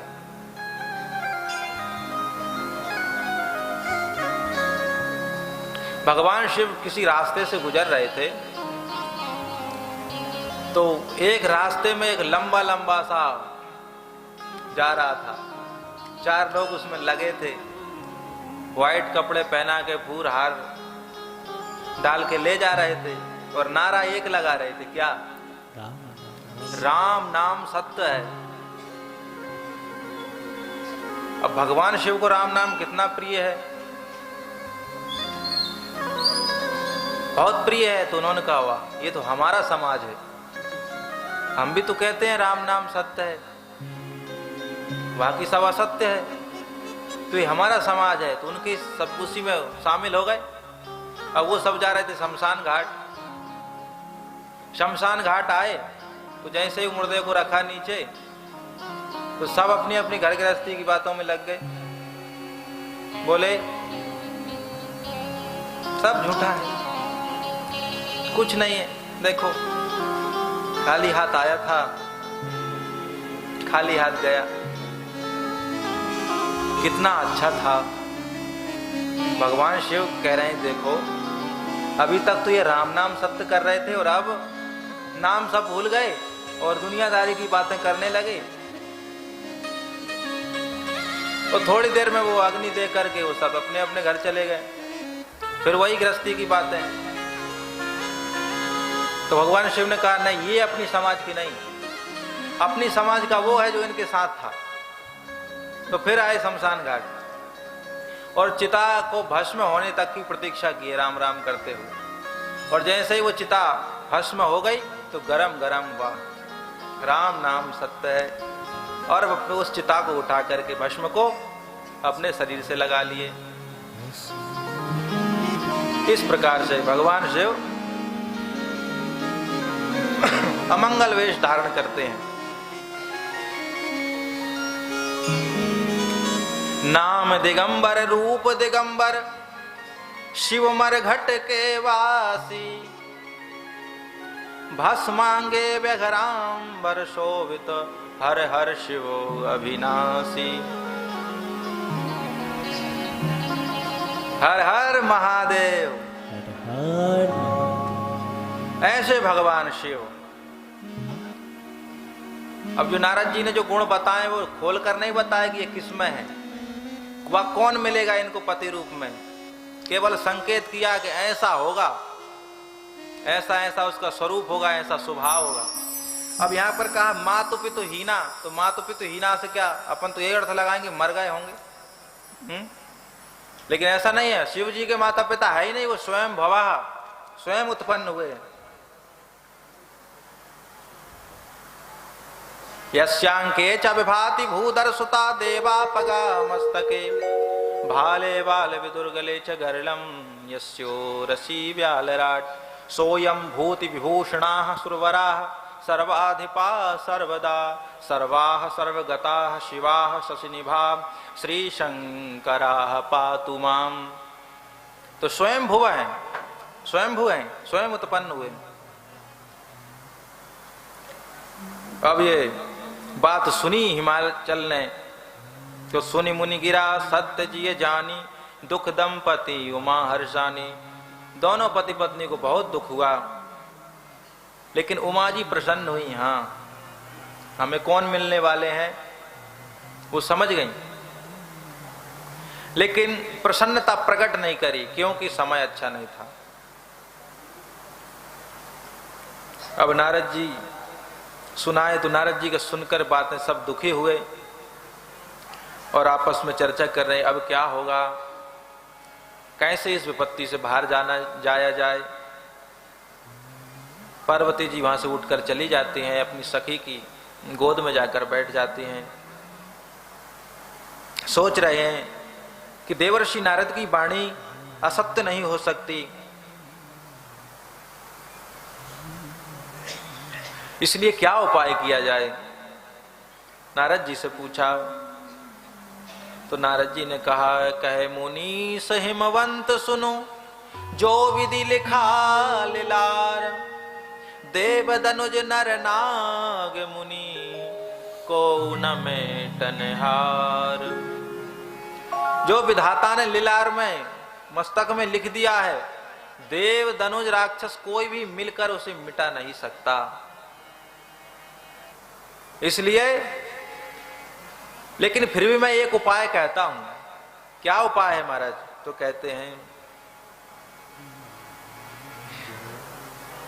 यद्यपि कहूं मैं एक उपाय हो करे जो देव सहाय। अगर भाग्य सहायता कर दे तो एक बहुत सुंदर उपाय है। क्या है? तो कहते हैं जो जो मैंने वर में दोष बखान किए हैं ये मिलेगा, ये कोई संदेह नहीं है। लेकिन ये सब दोष भगवान शिव में भी घटित होते हैं। जे जे वर में दोष बखाने ते सब शिव पई में अनुमाने। मैंने अनुमान किया है वो सारे दोष भगवान शिव में है। तो फिर जो विवाह शंकर सब सन होई तो दोषों गुण सम कह सब कोई। अगर ये विवाह भगवान शिव से हो जाता है तो वो दोष नहीं रह जाएंगे, वो गुण हो जाएंगे। कैसे? जो ऐसेज शयन हरि करें। भगवान विष्णु किस पर सोते हैं? नाग पर सोते हैं, लेकिन कोई दोष देता है? कोई नहीं दोष देता। और जब भगवान विष्णु की जब स्वरूप तैयार किया जाता है तो शेषनाग को पहले रखा जाता है, क्योंकि उनके बिना उनका स्वरूप अधूरा हो जाता है। तो जो ऐसेज शयन हरि करें बुध कछु तिन कह दोष न धरें। बुद्धिमान लोगों ने दोष नहीं देते। भानु कृषानु सर्वरस खाई तिन कह मंद कहत को नाई। भानु भगवान सूर्य गंदा जल भी अपनी किरणों से सुखाते हैं, लेते हैं, और अच्छा जल भी लेते हैं। और अग्नि, उसी अग्नि से बढ़िया 56 प्रकार के भोजन भी बनाए जाते हैं, और वही अग्नि में मुर्दे भी जलाए जाते हैं। भानु कृषानु सर्वरस खाई, तिनका मंद कहत को नाई। उनको कोई मंद नहीं कहता, कोई अपवित्र नहीं कहता। क्यों? और देवशरी गंगा जी में नदियां, अच्छी नदियां भी मिली हैं और बुरे नाले भी मिले हुए हैं, शुभ और अशुभ दोनों। सलीले सब बहई, सुर सरी को अपुनीत न कहई। देवभूमि सरी गंगा जी को कोई अपुनीत अपवित्र नहीं कहता। क्यों? क्योंकि समरथ कहाँ नहीं दोष गोसाई। समरथ नहीं दोष गोसाई। समरथ कहाँ नहीं दोष गोसाई। समरथ नहीं दोष गोसाई। रवि पावक सुर सर की नाई। रवि पावक सुर सर की नाई। रवि पावक सुर सर की नाई।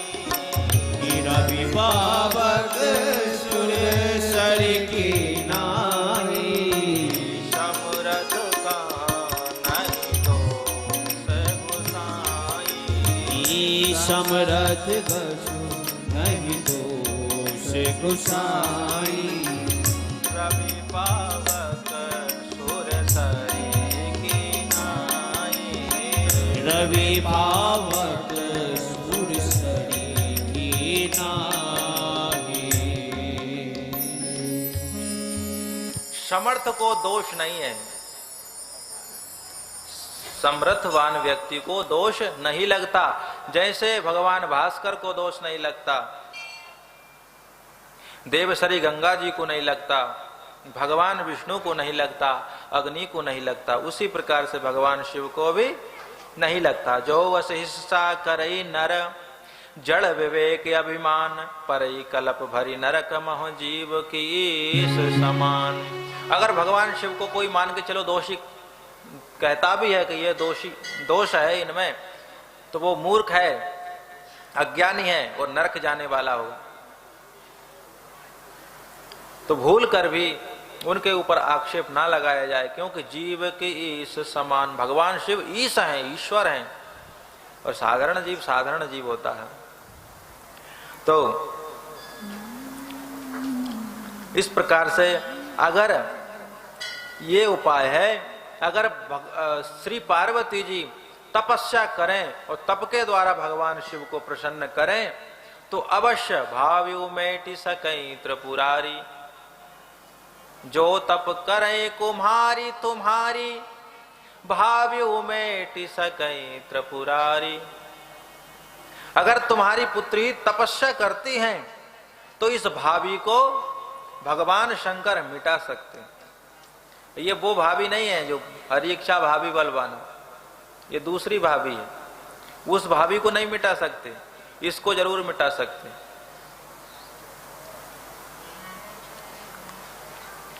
यद्यपि करके संसार में अनेक वर हैं, लेकिन इनको भगवान शिव छोड़कर दूसरा कोई सुयोग्य नहीं है। इच्छित फल बिन शिव राधे, लही न कोटि जोग जप साधे। बिना भगवान शिव की तपस्या किए इच्छित फल नहीं मिल सकता। करोड़ों योग कर लो, तप कर लो, साधना कर लो, भगवान शिव की कृपा से ही यह संभव है, सुलभ है। अस कही नारद सुमिरि हरि, गिर जय दीन आशीष। हो यह कल्याण अब संशय तजऊ गिरीश। ऐसा कहकर नारद जी महाराज पार्वती जी को आशीर्वाद दे करके चले जाते हैं कि इनका कल्याण हो और ये संदेह को त्याग कर दो।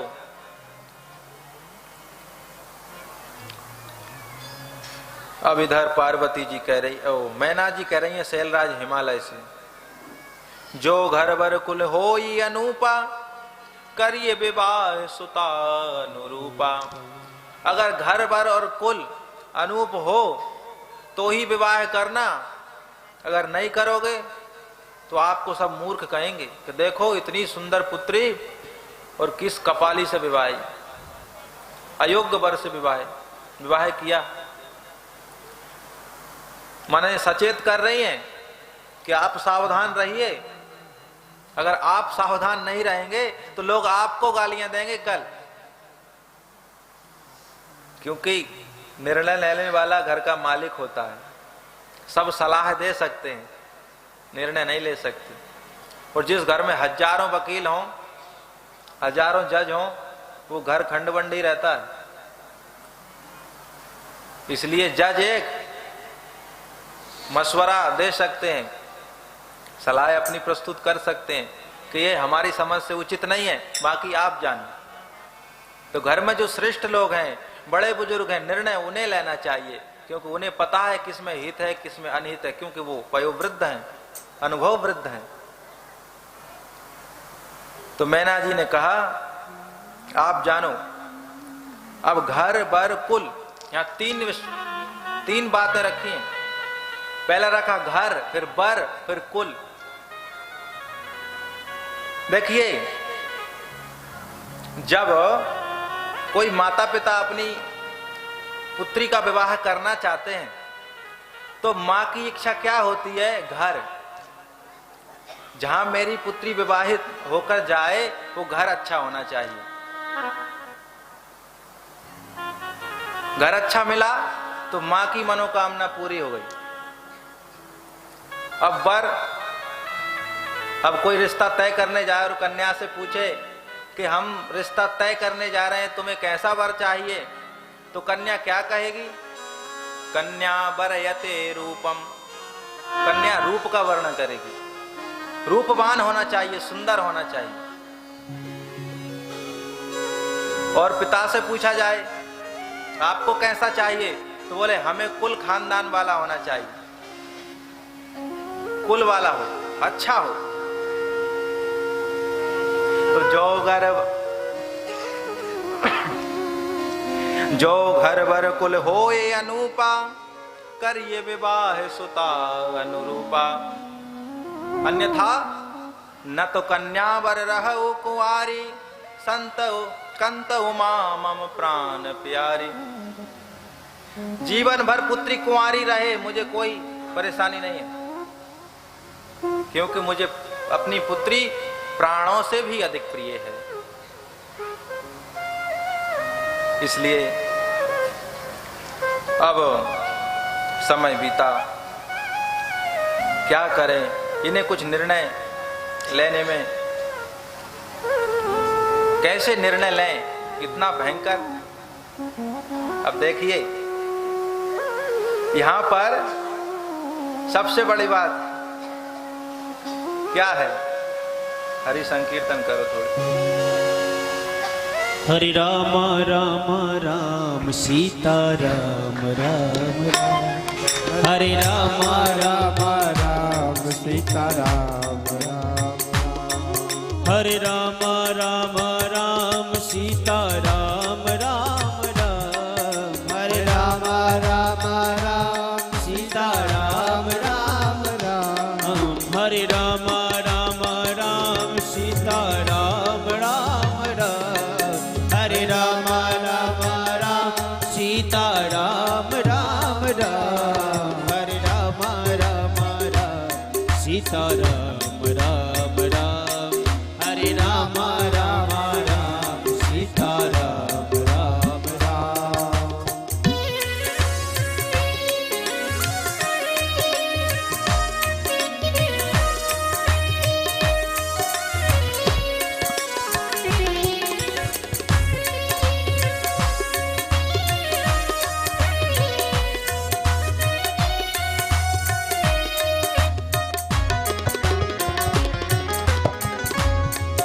हरे राम राम राम सीता राम राम राम, हरे राम राम सीता राम राम राम, हरे राम राम राम सीता राम राम राम, हरे राम राम राम सीता राम राम राम। जब गुरुदेव ने मंच से अपने व्यास पीठ से कहा कीर्तन करो, तो माताएं लोग अपने हाथ नीचे कर लेती हैं और थोड़ी कथा की बात शुरू न करते गुरुदेव भगवान, बीच में काना फूसी करते हैं। तो कीर्तन के समय जोर से और कथा के समय मौन होके हरे राम राम राम सीता राम राम राम, हरे राम राम राम सीता राम राम राम, हरे राम राम राम सीता राम राम राम, हरे राम राम राम सीता राम राम राम, हरे राम राम राम सीता राम राम राम, हरे राम राम सीता राम राम, हरे राम राम सीता राम राम, हरे राम राम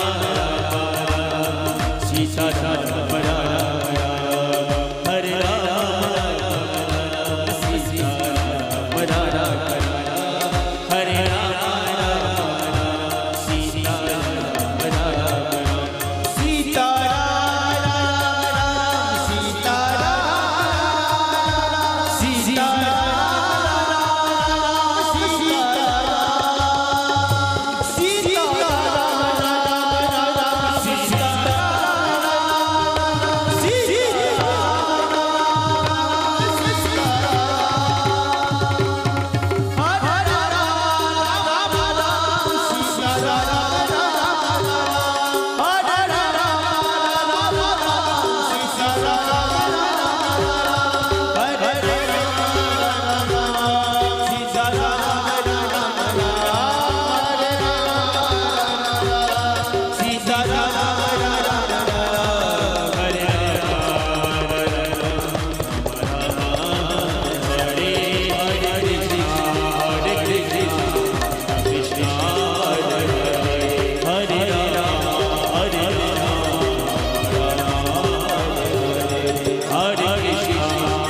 सीताराम महाराज की हनुमान जी महाराज की फलारी बाबा की जय।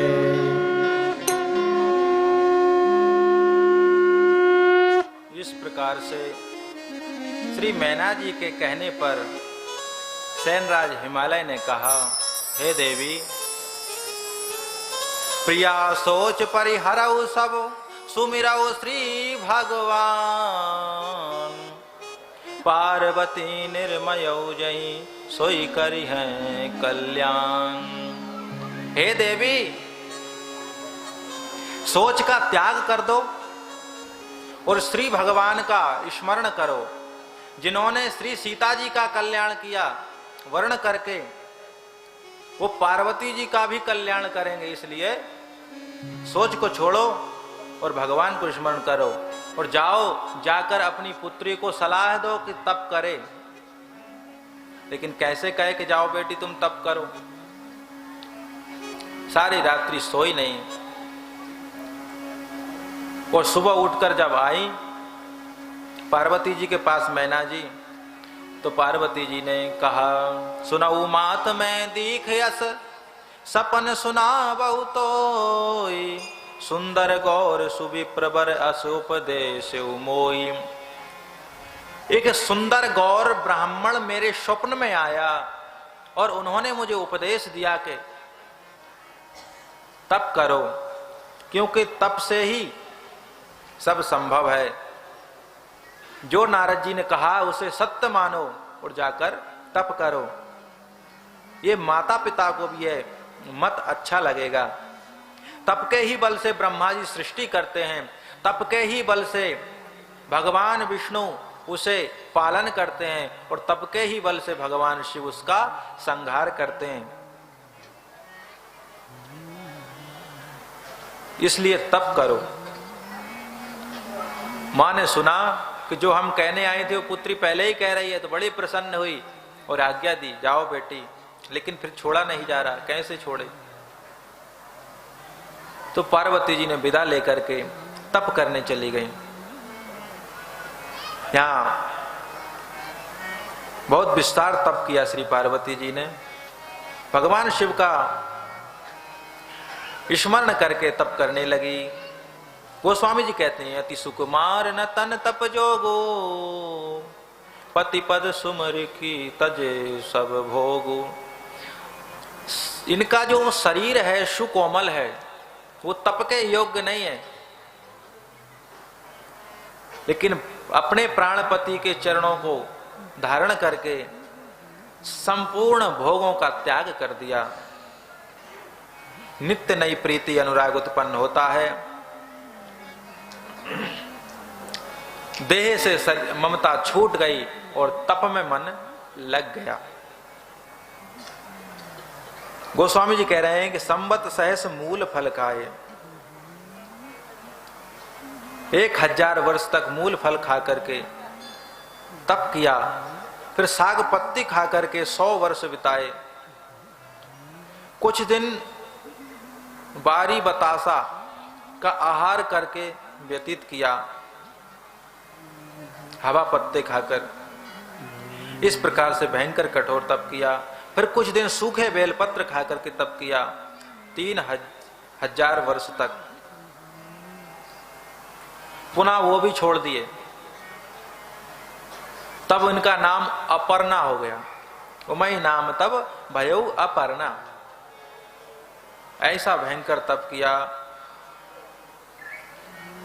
गोस्वामी जी कहते हैं कि इनका तप देख करके ब्रह्मा जी ने आकाशवाणी की, भयऊ मनोरथ सुफल तब सुनगर राजकुमारी, परिहर दुसह कलेश सब अब मिली है त्रिपुरारी। ये भयंकर दुसह कलेश में तप को त्याग दो, अब आपको त्रिपुरारी भगवान शिव मिल जाएंगे। और जब आपको पिता बुलाने आए तो घर चले जाना, और जब आपको सप्तऋषि मिले तो इस आकाशवाणी को, ब्रह्मवाणी को प्रमाणित मानना। ऐसी आकाशवाणी हुई। इधर गोस्वामी तुलसीदास जी कहते हैं कि पार्वती जी का तो तप संपन्न हुआ, लेकिन जब से सती जी ने शरीर को त्याग किया है तब से भगवान शिव की क्या हालत है, इस पर विचार करते हैं। तो जब ते सती जाई तनु त्यागा, तब ते शिव मन भयउ विरागा। जब से सती जी ने शरीर को त्यागा तब से शिव जी के मन में वैराग्य हो गया। पत्नी मरी तो वैराग्य हो गया क्या? नारी मुई गिरे संपत्ति नासी, मूड मुड़ाए होए सन्यासी। नहीं भाई, ये भगवान शिव हैं, इनको वो वाला वैराग्य नहीं है जो लोग आप समझ रहे होंगे। वो वैराग्य नहीं है। पहले क्या था, घर में ही भक्त थे तो कथा कहवा सुनी हो जाया करती थी। अब कहाँ जाएं, अब बाहर चल फिर कथा सुननी पड़ती है, कहनी पड़ती है। तो ऐसा हाल हो गया। तो जपई सदार रघुनायक नामा। साधु किसी में ज्यादा प्रेम नहीं करता, क्योंकि वो जानता है कि प्रेम खतरनाक होता है। आज कोई एक माताजी आई हमारे पास और बोली कि वो सम्राट भरत ने वो 2 शरीर धारण करे थे, एक मृग का और एक और ऐसे जा रही थी।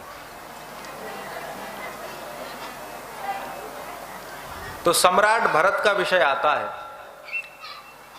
सम्राट भरत एक छत्र राज थे।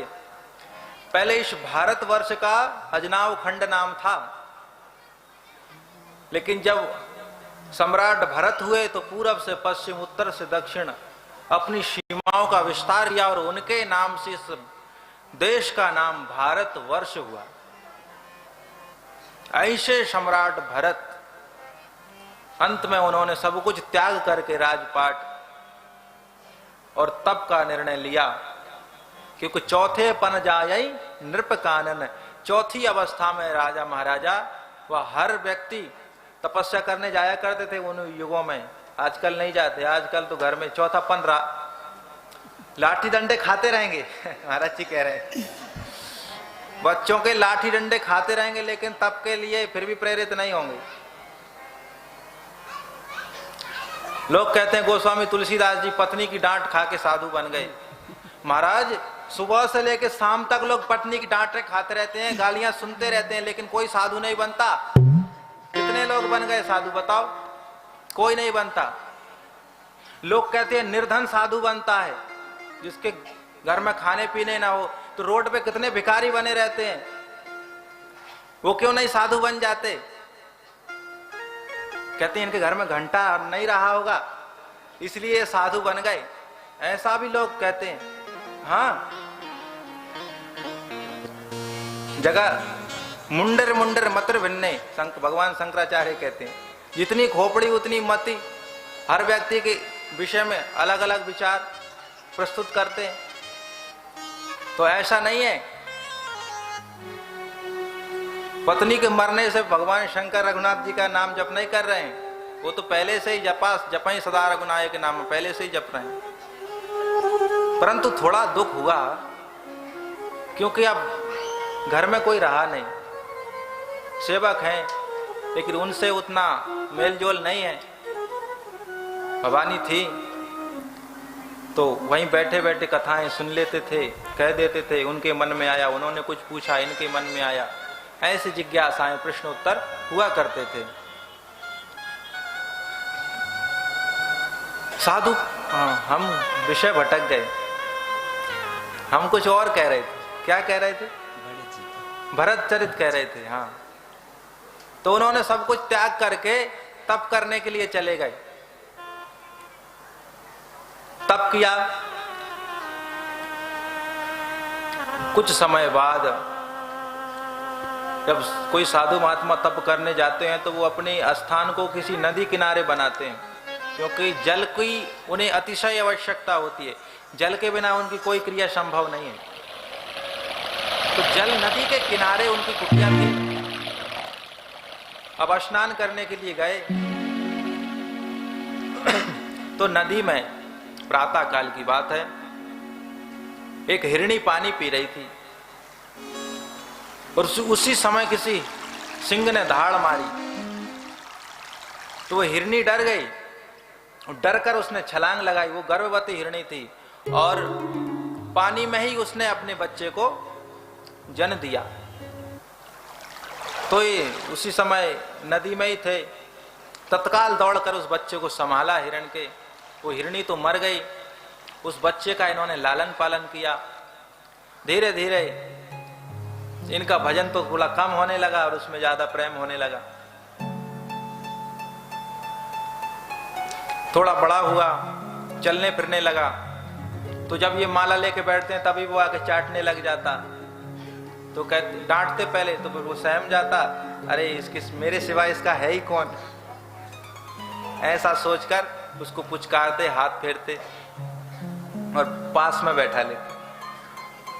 इस प्रकार से धीरे धीरे उसमें इतना प्रेम हो गया, इतना प्रेम हो गया कि वो एक बार हिरणों का झुंड आया और उसमें मिलकर चला गया अपनी समाज में, और उसके वियोग में इनका वो हाल हुआ कि शरीर छूट गया। तो शास्त्र कहता है यंते यहमति सागति, अंत में जिसका चिंतन करोगे अगले जन्म के कारण वही होगा। तो वो भी हिरण बने, हिरण बने, लेकिन याद सब था मैं कौन हूं, कैसे हिरण बना। फिर क्या था, एक दिन जंगल में आग लग गई तो ज्ञानी होने के कारण सब तो भाग गए, लेकिन ये नहीं भागे। इन्होंने अपने आप के शरीर को उसी जंगल में जलाकर भस्म कर दिया और फिर इन्होंने एक ब्राह्मण के घर में जन्म लिया। नाम हुआ जड़ भरत। वहां पर ऊट पटांग क्रिया ही करते थे। ऊट पटांग क्रिया करने के कारण इनका नाम जड़ भरत रख दिया पिताजी ने। सबसे छोटे थे। फिर वहां से इनका आगे उत्थान हुआ। ज्यादा विस्तार में नहीं जाना है, कहना इतना ही है कि एक मृगा के कारण भरत धरी दुहि देह, तुलसी तिनकी कौन कहे जिनके नाना नेह। अरे एक हिरण के बच्चे में प्रेम हो जाने से सम्राट भरत को 2 और देह धारण करनी पड़ी। नहीं तो वो उसी जन्म में मुक्त हो गए थे। और उनकी फिर तुलसीदास जी कहते हैं उनकी कौन कहे जिनके नाना संबंध है, माता के, पिता के, पुत्र के, बंधु के, भाई के, बहन के, पत्नी के, ससुर के, अनेकों रिश्ते हैं। तो उनका सब जगह ने थोड़ा थोड़ा बटा हुआ है, उनका क्या हाल होता होगा। इसलिए साधु किसी से प्रेम नहीं करता, क्योंकि वो जानता है विषय भोग निद्रा हसी जगत प्रीति बहु बात, नारायण हरि भजन में ये पांचों न सुहात। विषय भोग, निद्रा, हंसी, जगत प्रीति और बहु बात, ये 5 दोष साधु धारण नहीं करते। विषय भोग,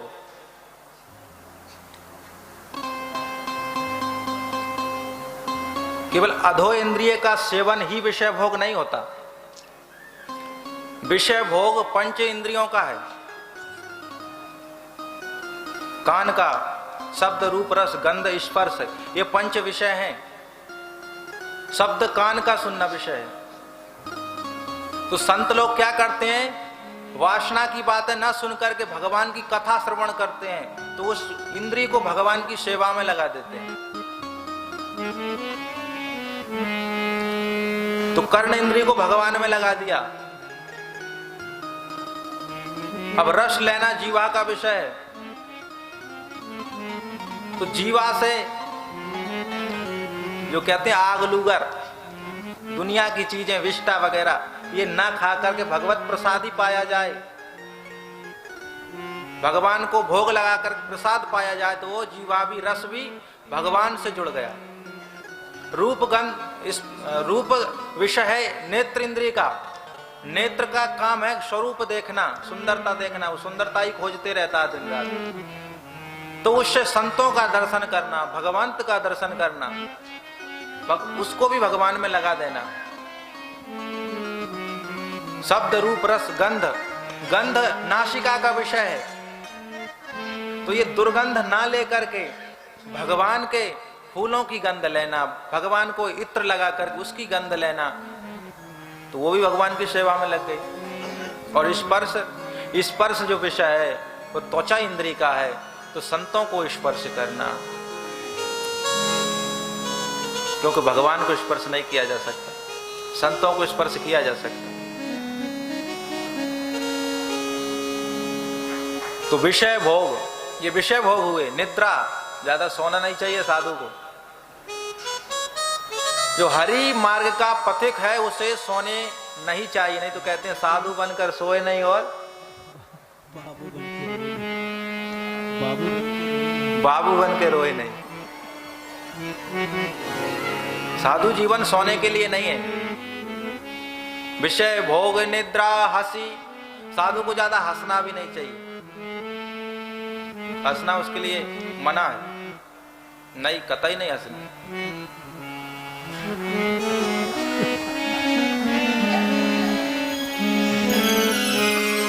विषय भोग निद्रा हंसी और जगत प्रीति बहु बात। संसार में प्रेम नहीं होना, क्योंकि संसार में प्रेम करोगे तो देखो भरत जी का क्या हाल हुआ, वही फिर साधु का हो जाएगा।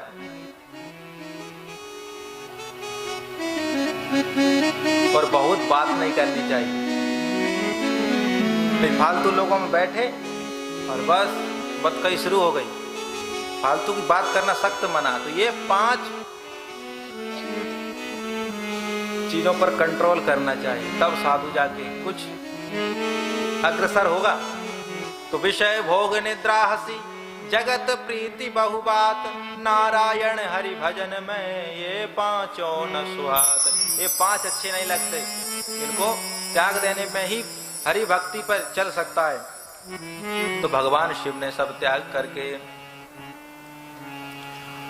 अब कहीं जाकर भगवान की कथा श्रवण करते हैं, तो कहीं जाकर के मुनि महात्माओं को उपदेश करते हैं।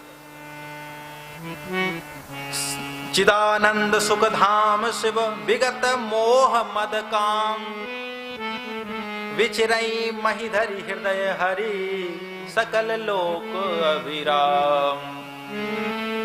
भगवान को हृदय में धारण करके पृथ्वी पर विचरण करते हैं। कहां जाते हैं? सब जगह जहां जहां भगवान की कथा होती है वहां वहां जाते हैं। कह रहे हैं तब कछु काल मराल तन धरि तहां कीन निवास, सादर सुनि रघुपति चरित पुनिया यऊ कैलास। नीलांचल पर जाते हैं, काकभूषुंड जी के मुख से कथा सुनते हैं, लेकिन उन्हें आभास ही नहीं होने देते हैं। मराल तनु धरी, हंस का रूप धारण करके उन हंसों में शामिल हो जाते हैं। क्यों? अपने स्वरूप में क्यों नहीं जाते? अपने स्वरूप में इसलिए नहीं जाते कि ये गुरु हैं काकभूषुंड जी के, और गुरु हैं तो गुरु जब आएंगे तो आदर करना पड़ेगा। अब आदर करेंगे तो वो समय खराब हो जाएगा, समय व्यस्त चला जाएगा, बेकार चला जाएगा। इसलिए जितना हो सके भगवत नाम श्रवण करेंगे। तो मान सम्मान नहीं लेने जाते, केवल कथा श्रवण करने जाते हैं। तो कतहु मुनि ने उपदेश ज्ञाना, कतहु राम गुण करई बखाना। तो जदपि अकाम तदपि भगवाना, भगत विरह दुख दुखित सुजाना। भक्त के विरह में दुखी हैं, इस प्रकार से भगवान शिव अपनी क्रिया में लगे हुए हैं। भगवान का प्रेम देखा राम जी ने, नेह प्रेम शंकर कर देखा, अविचल हृदय भगति के रेखा। तो भगवान राम प्रकट हो गए, बोले हम प्रसन्न हैं आपके प्रेम से, स्नेह से, आपके त्याग से, आपके अनुराग से। तो प्रगटे राम कृतज्ञ कृपाला, प्रगटे राम कृतज्ञ कृपाला, प्रगटे राम कृतज्ञ कृपाला, प्रगटे राम कृतज्ञ कृपाला। रूपशील निधि तेज विशाला, रूपशील तेज विशाला, रूपशील निधि तेज विशाला, रूपशील निधि तेज विशाला।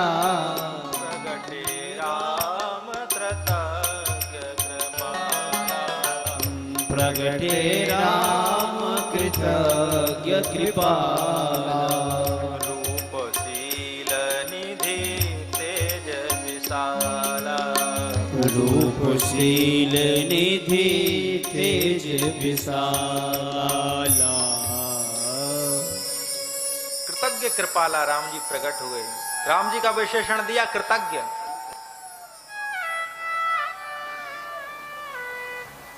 कृतज्ञ, संसार में दो प्रकार के लोग होते हैं, एक कृतज्ञ होते हैं, एक कृतज्ञ होते हैं।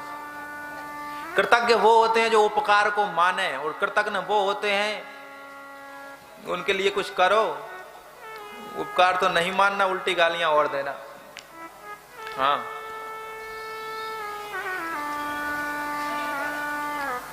तो राम जी प्रकट हुए और बहुत प्रकार से भगवान शिव की सराहना किए, और श्री पार्वती जी का जन्म सुना करके भगवान शिव को सचेत किए। अति पुनीत गिरजा के करनी, विस्तर सहित कृपा निधि वर्णी, विस्तार से वर्णन किए। और फिर प्रार्थना करके मांगे कि हे भगवंत, राम जी और शंकर जी में सेवक सिय पी के, ऐसे सेवक स्वामी सखा सिय पी के, सेवक भी हैं, स्वामी भी हैं और सखा भी हैं, ऐसा इनका अद्भुत प्रेम है। तो यहां तीनों रिश्तों को निभाते हुए राम जी कहते हैं, अब विनती मम सुनऊ शिव, जो मो पर निज ने जाई विवाह शैल जई, यह मोहि मांगे देव। मैं आपसे विनती करता हूं, यदि आपका मेरे ऊपर स्नेह है, सखा पर स्नेह होता है और स्वामी से विनती की जाती है, तो सखा स्नेह और आप मुझे स्वामी मानते हैं तो मैं आपको आदेश देता हूं, जाई विवाहु शैल जई, यह मुई मांगे थे, जाकर विवाह कीजिए।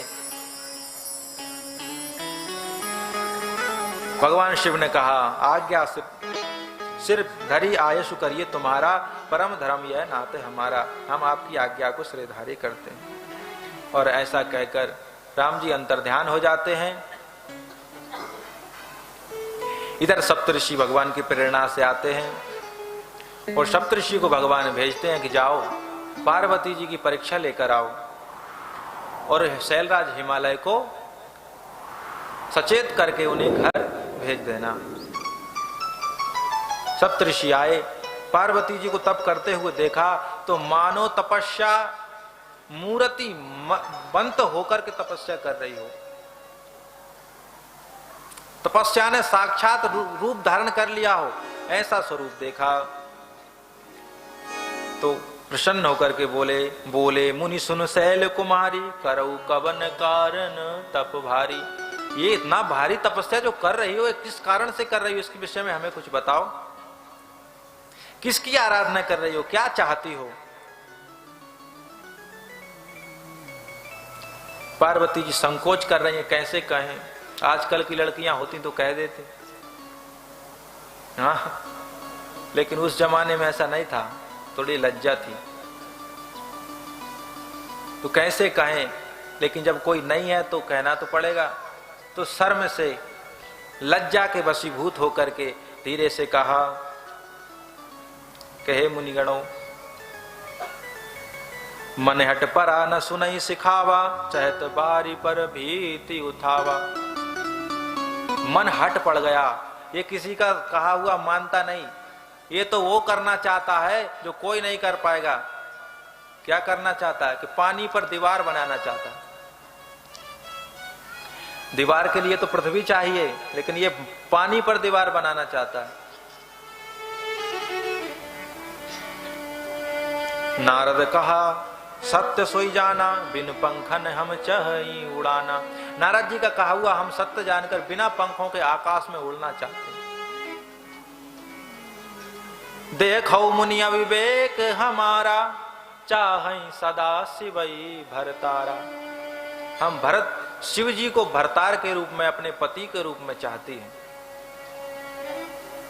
सुनते ही सातों ऋषि एक साथ ठहाका मार के हंसे।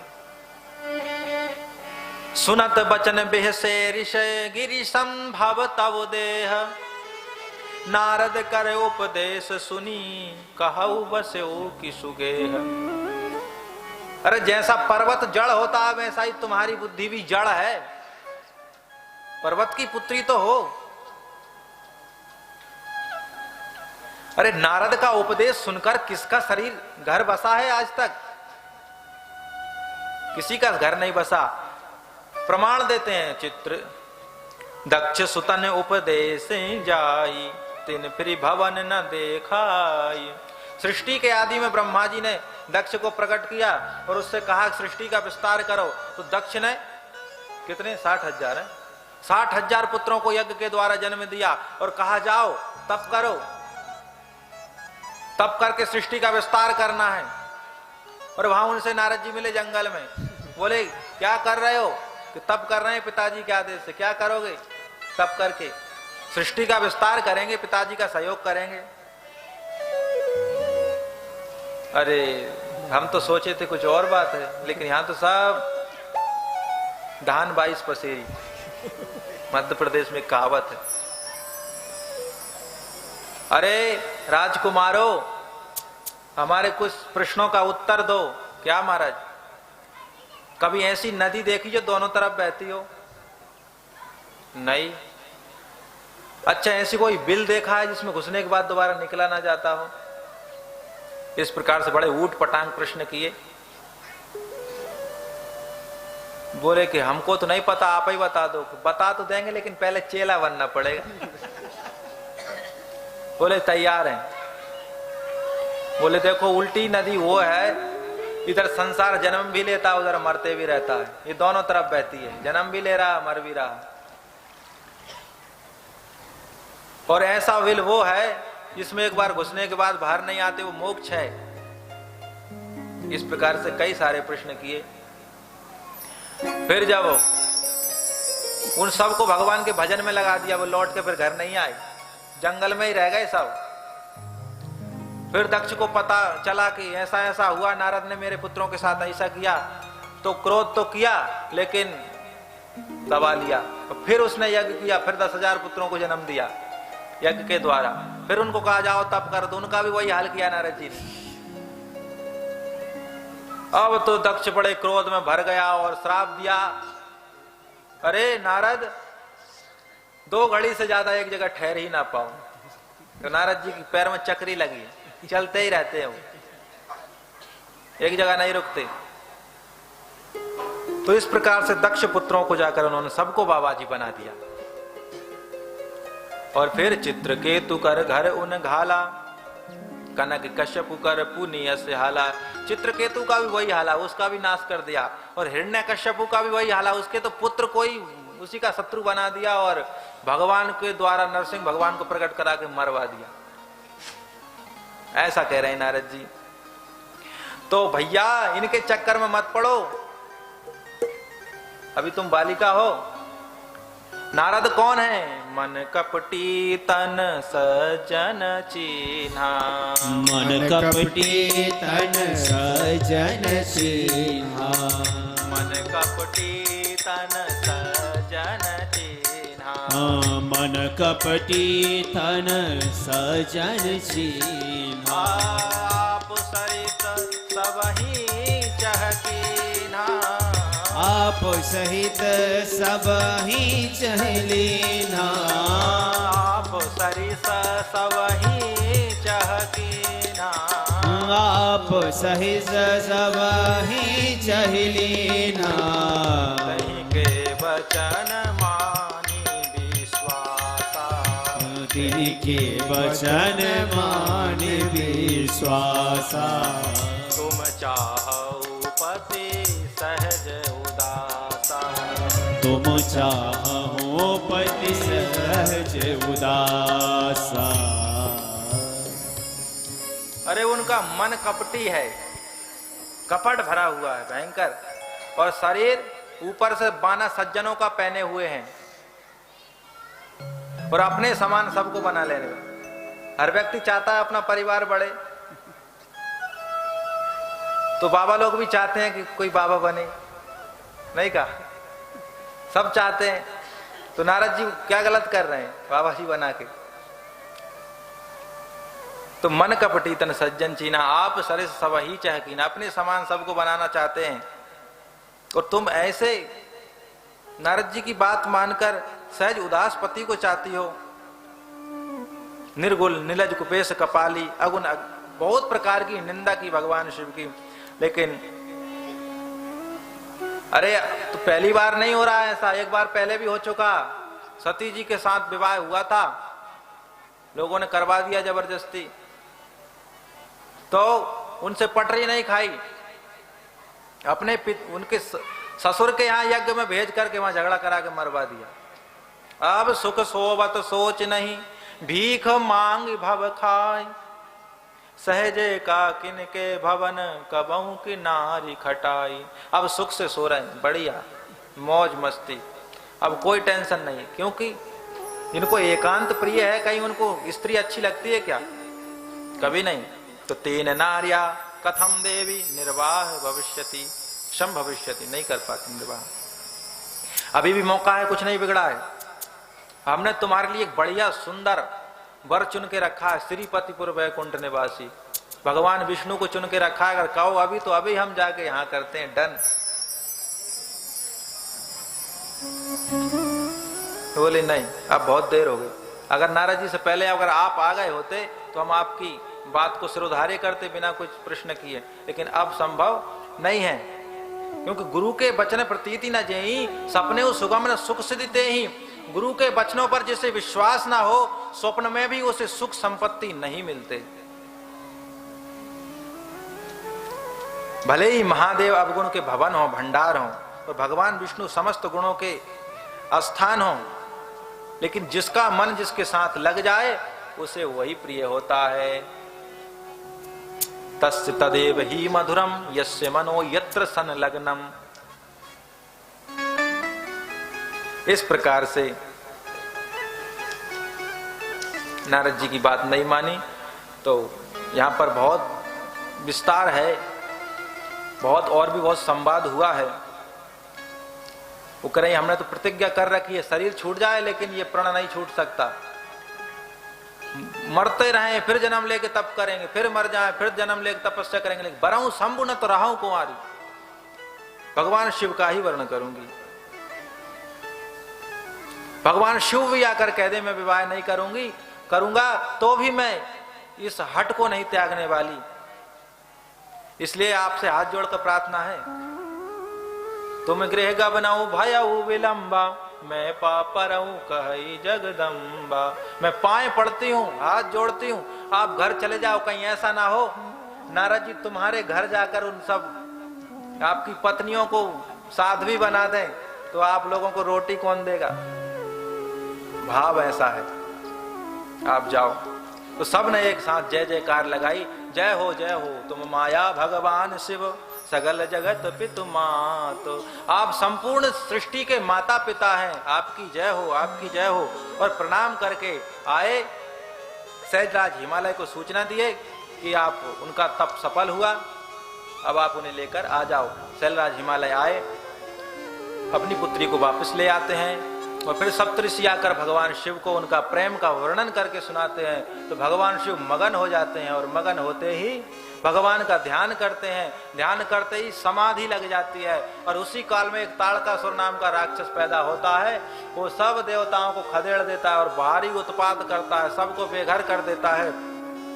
इस प्रकार से सब देवता जाकर ब्रह्मा जी से प्रार्थना करते हैं। तो ब्रह्मा जी कहते हैं देखो देवताओं, अब तो एक ही उपाय है, कामदेव को बुलाओ, भगवान शिव की समाधि को भंग करा दो। जब भगवान शिव समाधि से जागेंगे तो फिर हम सब जाकर के प्रार्थना करेंगे और प्रार्थना करके उनसे विवाह के लिए उनको मंजूर कराएंगे। ऐसा ही हुआ। कामदेव प्रकट हुआ। सब देवता ने कहा कि हमारा काम करो। क्या काम करें? भगवान शिव को समाधि से जगाओ। कामदेव समझ गया मेरी मौत अब आ गई। उसने कहा कोई बात नहीं, जो परोपकार करते हैं उनकी बहुत बड़ा यश होता है संसार में। तो उसको ध्यान में रखते हुए परोपकारी बन करके कामदेव ने सोचा कि मेरा कीर्ति होगी संसार में, इसलिए उसने देवताओं का यह काम करने का जुम्बा उठाया। और उसने कहा अब लास्ट है, इसलिए क्यों छोड़ो, अपना जाते जाते कुछ प्रभाव तो दिखाई डालो। तो महाराज उसने अपना धनुष और बाण उठाया। इसका फूलों का ही धनुष है, फूलों का ही बाण है। और पांचों बाणों को अपने धनुष पे संधान किया तो सारे सृष्टि में हाहाकार हो गया।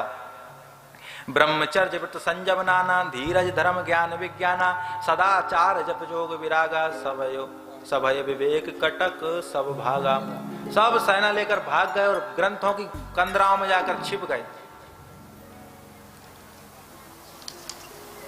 गोस्वामी जी कहते हैं कि और सबकी तो जाने दो, जो बड़े बड़े योगी हैं, विमलात्मा है, हेमात्मा है, भय जो काम वश जोगी तापस पावरन की को कहे, देखई चराचर नारी में जे ब्रह्ममय देखत रहे। जो संपूर्ण सृष्टि को ब्रह्ममय दर्शन करते थे, आज वो सृष्टि को स्त्रीमय दर्शन कर रहे हैं, स्त्रियां पुरुषमय दर्शन कर रही हैं। एक पुरुष है तो वो संपूर्ण सृष्टि को केवल स्त्री समझ रहा है, अपने को ही केवल पुरुष मान रहा है। और जो स्त्री है वो केवल अपने को ही स्त्री मान रही, बाकी सबको पुरुष मान रही। ऐसी स्थिति महाराज।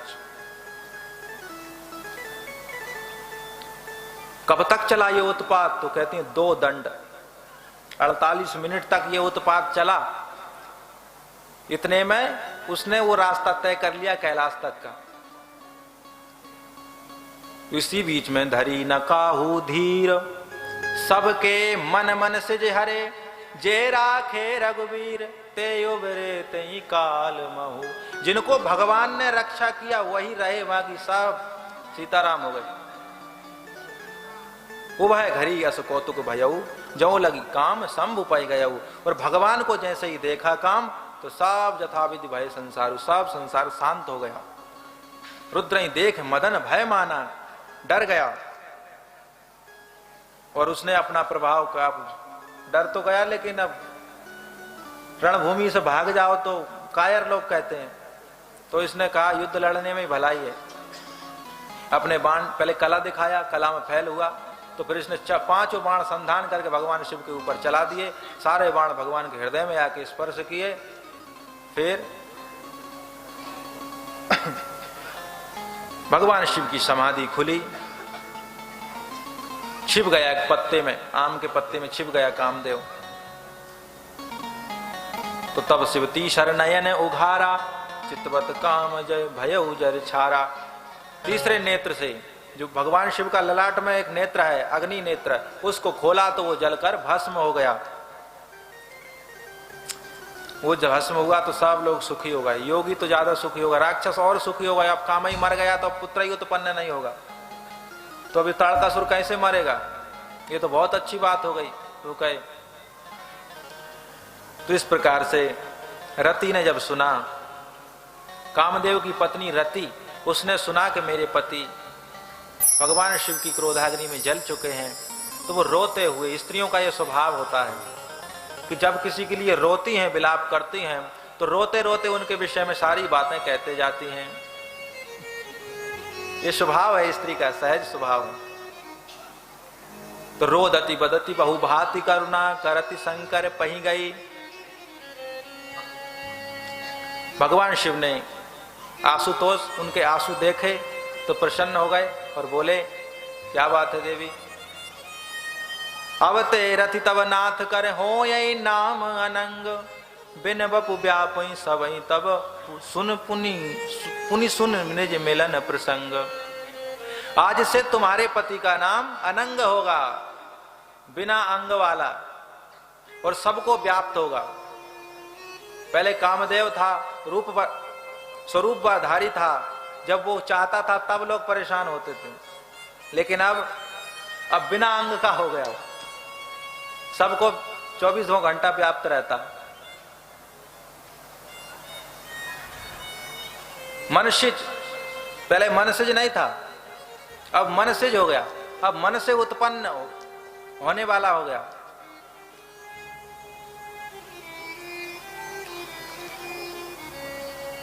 तो प्रति ने कहा, महाराज इससे हमें क्या लाभ होगा?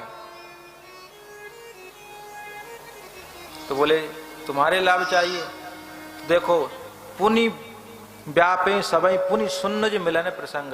द्वापर युग में भगवान कृष्ण का जो पुत्र होगा प्रद्युम्न, वही तुम्हारा पति कामदेव होगा।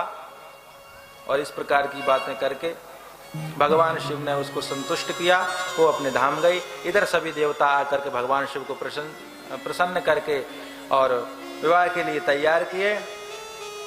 विवाह के लिए भगवान शिव तैयार हुए तो सभी देवताओं ने फिर से ऋषियों को भेजा और वहाँ तैयारियां शुरू हुई हैं हिमाचल में। और इधर भगवान शिव को अब सभी ने सुना कि भगवान शिव की बारात की तैयारी है, तो सब अपने अपने वाहन सजाने लगे, अपना अपना श्रृंगार करने लगे। भगवान शिव को कोई देख ही नहीं रहा, भगवान शिव को कोई नहीं देख रहा है। तो शिवगण जो थे, अब उन्होंने विचार किया तो अब हम ही कर लें श्रृंगार अपने स्वामी का।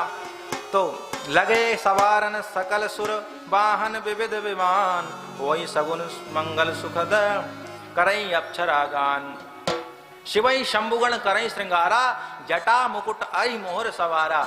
जटा का मुकुट बनाया बढ़िया, और वो लरे लगाते हैं ना, टीवी में देखे होंगे, छोटे छोटे पतले पतले सोने के मुकुट में लर लगाई जाती है।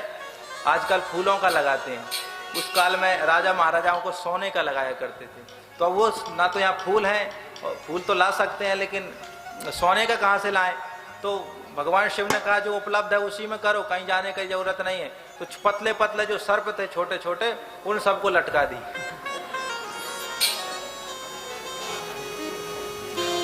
और कुंडल कंकन पहिरे ब्याला, कान में कुंडल, हाथों में कंगन, वो भी सब सांपों के। और तन विभूति पट के हरि छाला, शरीर में मुर्दे की भस्म लगाए हैं और बाघांबर पहने हुए, जटा का मुकुट है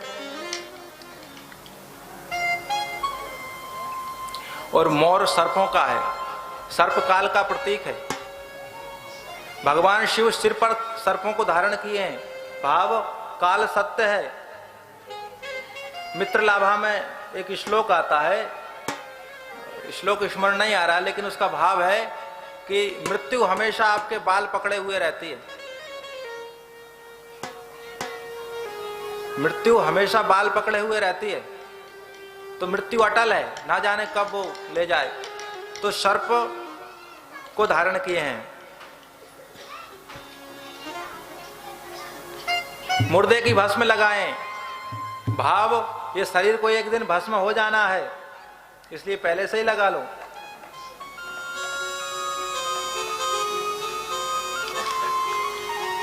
और शशि ललाट सुंदर श्रीगंगा, नयन तीन उपवीत भुजंगा। जटाओं के मध्य में एक तरफ चंद्रमा विराजमान है, ऊपर से गंगा जी की धारा बह रही है, क्या सुंदर स्वरूप हो रहा है। तीन नेत्र हैं और जो जनेऊ धारण किए ना, वो भी सांपों का जनेऊ है हमारा। विचित्र बात है, सर्पों का ही जनेऊ। और कर त्रिशूल और डमरू विराजा, चढ़े बसा चली बाजई बाजा।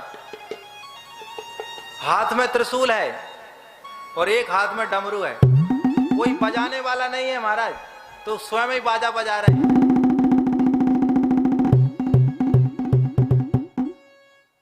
और बैल पर चढ़ के चले हैं, कोई रथ वथ नहीं आया इनके लिए। अब देखिए, त्रिशूल काय का प्रतीक है? शस्त्र का प्रतीक है। और डमरू काय का प्रतीक है? शास्त्र का प्रतीक है। क्योंकि जब भगवान शिव डमरू बजाते हैं, ननाद ढक्काम नव पंच वारम नृत्तावसाने नटराज राजो, जब भगवान शिव डमरू बजाते हैं तो उनके डमरू से आवाज नहीं निकलती, शास्त्र निकलते हैं। ये जो 14 सूत्र हैं व्याकरण शास्त्र के, जिनके आधार पर व्याकरण शास्त्र निर्धारित है, ये सब उन 14 सूत्र जो भगवान शिव के डमरू से निकले हुए, आयुड़ रिल रिक ए ओंग आयो छाय व्रट लण यम गणनम झमई घड़दस जब घड़दस खप छटत चटतो कपय ससर हल इति माहेश्वराणि सूत्राणि संज्ञार्थानि एषा मंत्या इतः।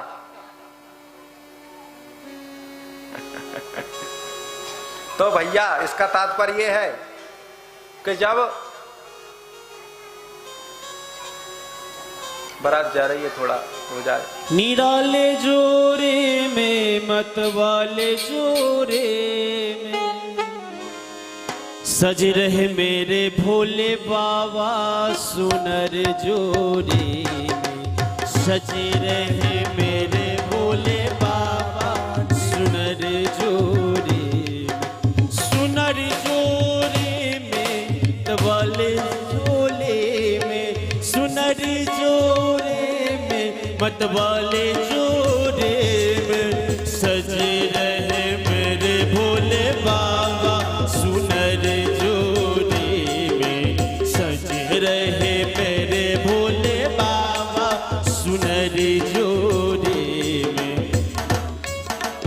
देखो भोले बाबा की अजब है बाई, देखो भोले बाबा की अजब है बाई, चले लंग से करके भूतों की बारात, चले हैं संग ले करके भूतों की बारात, सज रहे मेरे भोले बाबा, सुनर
रहे मेरे भोले बाबा सुनर जोड़े में, सज रहे मेरे भोले बाबा सुनर जोड़े, सुनर जोड़े में, सुनर जोड़े में, नर जोड़े में मतवाले भोले ने, सज रहे मेरे भोले बाबा सुनर जोड़े में, सुन रहे मेरे भोले बाबा सुनर जोड़े में।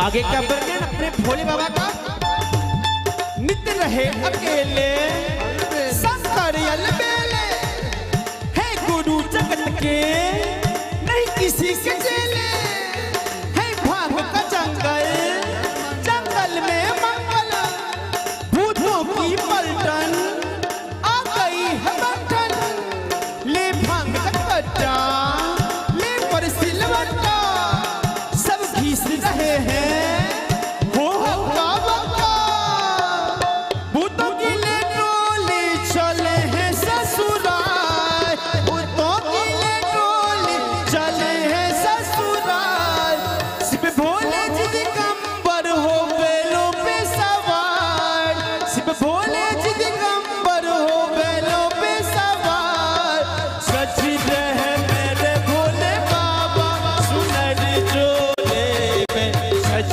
रहे मेरे भोले बाबा सुनर जोड़े, सुनर जोड़े में, सुनर जोड़े में, नर जोड़े में, सुनर जोड़े में, सज रहे मेरे भोले बाबा सुनर जोड़े, सज रहे मेरे भोले बाबा सुनर जोड़े में।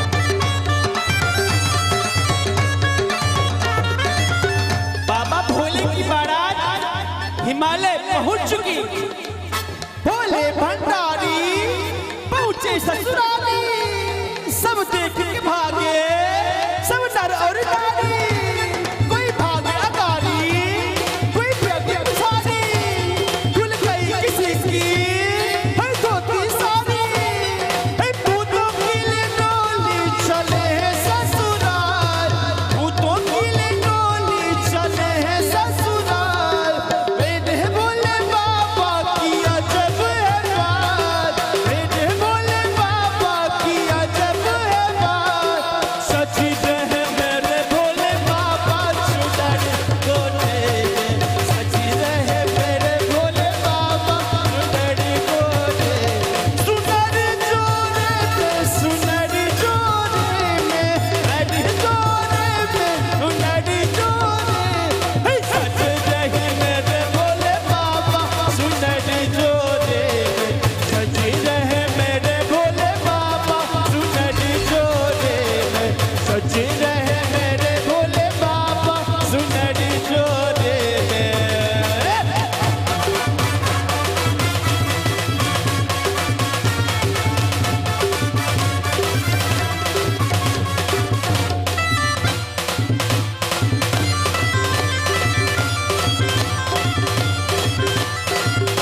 अब भक्तों की बारी।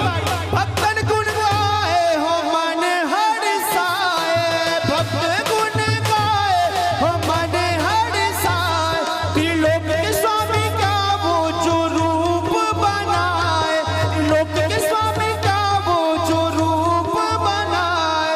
भोले बाबा साथी है अजब बराती, सज रहे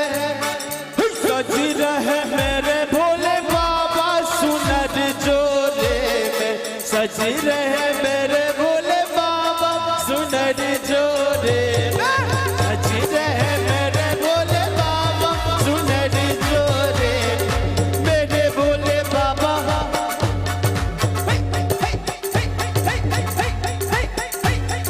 सज रहे मेरे भोले बाबा सुनर जोरे, सज रहे मेरे भोले बाबा सुनर जोरे।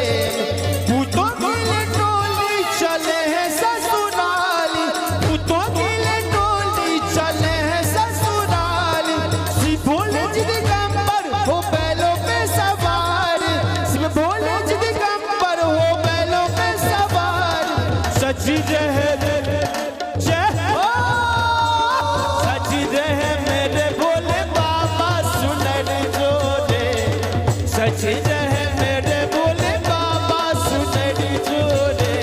सुनर जोरे में सुनर जोरे, नर जोरे में निराले भोले में, सज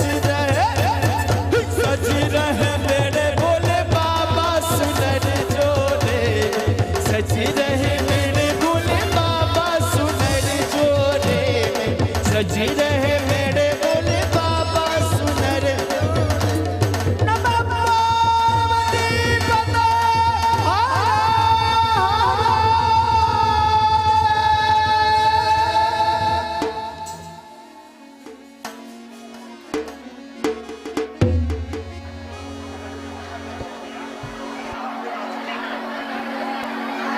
थोड़े शांति पूर्वक बैठ जाएं।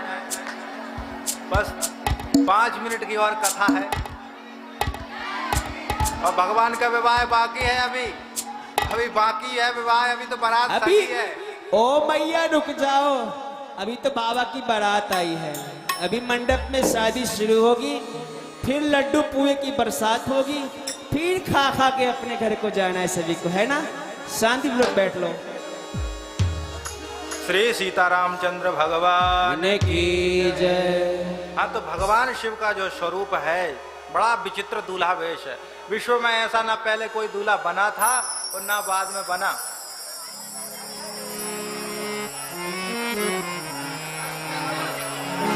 मौन मौन मौन शंकर तेरी जटा से।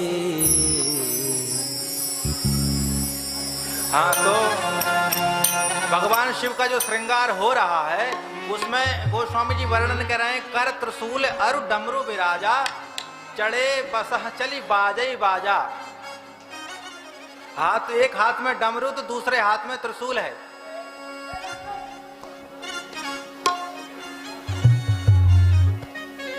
एक परसों के दिवस एक घटना घटी है मालेगांव में। गोरक्षक क्या नाम, मच्छिंद्र, मच्छिंद्र सिरके, तो इनका कार्य था कि गौ माता को कसाईयों से छुड़ाना। कसाईयों से गौ माता को छुड़ाते थे और उसे आजाद कराते थे, गौशाला में देते थे। परंतु परसों के दिन कसाईयों ने उन पर अटैक किया और उन्हें जख्मी किया। तबीयत खराब है, नासिक में एडमिट हैं वो। तो हम सब भगवान से प्रार्थना करते हैं कि भगवान शीघ्र उन्हें स्वस्थ करें और वो पुनः अपने कार्य में संलग्न हों।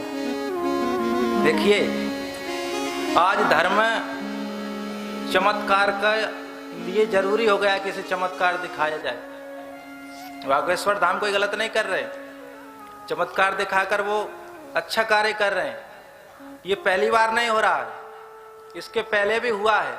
आद्य गुरु स्वामी श्री रामानंदाचार्य जब हुए थे, तो जब मुगलों ने हिंदुओं को जबरदस्ती मार मार करके मुसलमान बनाना चालू कर दिया था, तब स्वामी जी ने अवतार लिया और अपने शंख नाद से 5 बार शंख बजाते थे दिन में, और शंख से चमत्कार दिखाया, तो सब मुगलों को परास्त किया। इसलिए धर्म, आज ये धर्म परिवर्तन हो रहा है, तो इसके लिए चमत्कार दिखाना जरूरी हो गया है, क्योंकि हम अपने धर्म का स्वयं त्याग कर रहे हैं, कोई दूसरा हमें नहीं ले जा रहा है विधर्मों में, क्योंकि सत्संग करते नहीं। सत्संग बिना धर्म को कैसे जानेंगे। गीता जी में लिखा है, दूसरे का धर्म कितना ही गुणवान हो और अपना धर्म अगर गुण रहित भी है, तो भी हमारा धर्म श्रेष्ठ है, दूसरे का श्रेष्ठ नहीं है। श्रेयान स्वधर्मो विगुणः श्रेय पर धर्मो स्वनुतिष्ठितात् स्वधर्मे निधनम श्रेय पर धर्मो भयावह। अगर दूसरे का धर्म स्वीकार किया तो मन में कहीं ना कहीं वो बनी रहेगी, भय बना रहेगा कि हम अपने धर्म से त्यज्य हो गए, दूसरे के धर्म को स्वीकार किया। इसलिए अपना धर्म, तो धर्म का प्रभाव क्या है ये दिखाने के लिए चमत्कार जरूरी है।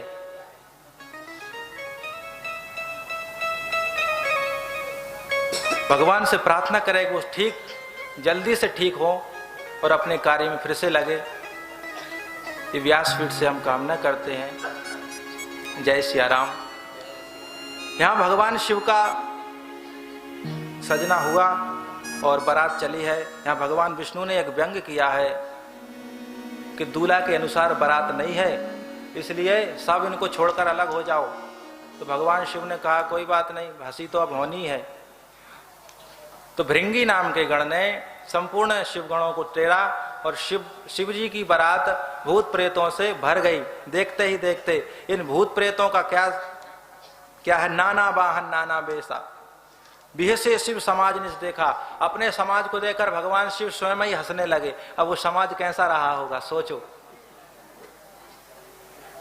कह रहे हैं को मुखहीन, किसी को मुख ही नहीं है तो किसी को मुख ही मुख है, किसी को हाथ पैर ही नहीं है तो किसी को हाथ पैर ही हाथ पैर है।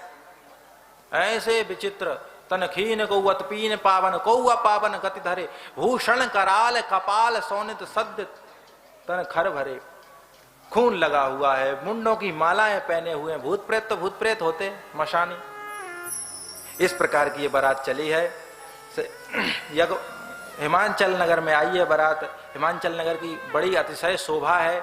इस बारात के आगे बहुत विशाल सजाया गया है हिमांचल नगर को। अब बारात सुनी, भगवान लोग आए बारात को लेने के लिए, तो कुछ हाथी घोड़े ऊंट पर जो सवार थे वो बारात को देखकर भाग गए। बीडर चले वाहन सब भाग गए एक एक करके। तो कौन रहा? बोले धैर्य धीरज तहां रहे सयाने। धैर्य धारण करके केवल सयाने जो वृद्ध थे वो रह गए। वो भी एक दूसरे को देख करके कि हम भागे तो ये कहेगा अरे तुम भाग गए, हम तो थे वहां। और वो उसको देख रहा कि हम भागे तो ये ऐसा सोचेगा। तो धैर्य धारण करके रहे। फिर वो लोग लाए, बारात को निवास स्थान पर ठहराए। इस प्रकार से पर जब प्रथम आरती की बारी आई, बरबोराह बस असुबारा ब्याल कपाल विभूषण छारा। बालक वहां से दौड़े जो बारात देखने के लिए गए थे। उनसे माता पिता ने पूछा, बारात देखा? अरे पहले दरवाजा बंद करो। भीतर से दरवाजा लगाया और बोले बारात नहीं, वो तो यम की सेना है। ऐसा बोले। यमराज स्वयं सेना सजा के आए हैं। और अब तो वही जो जीवित रहेगा उसके भारी पुण्य होंगे, वही देखेगा शिव उमा का विवाह है, दूसरा कोई नहीं देख सकता। दूल्हा कैसा है? तो बरबोराह बस असुबारा, पागल है, नगन है, नंगा बैठा हुआ है। पर वो भी बैल पे, सीधा नहीं उल्टा बैठा हुआ।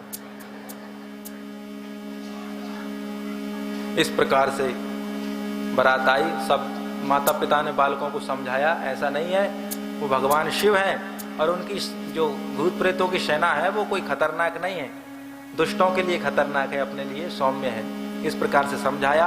अब भगवान शिव प्रथम आरती के लिए वो परिछन पे आए दरवाजे पे, तो मैना शुभ आरती सवारी, ही मैना शुभ आरती सवारी, मैना शुभ आरती सवारी, ही मैना शुभ आरती सवारी, संग सुमंगल गावै नारी, ही संग सुमंगल गावै नारी, संग सुमंगल गावै नारी, ही संग सुमंगल गावै नारी, कंचन थार सोह बर पानी, कंचन थाल सोहे हर पानी, कंचन थार सोह बर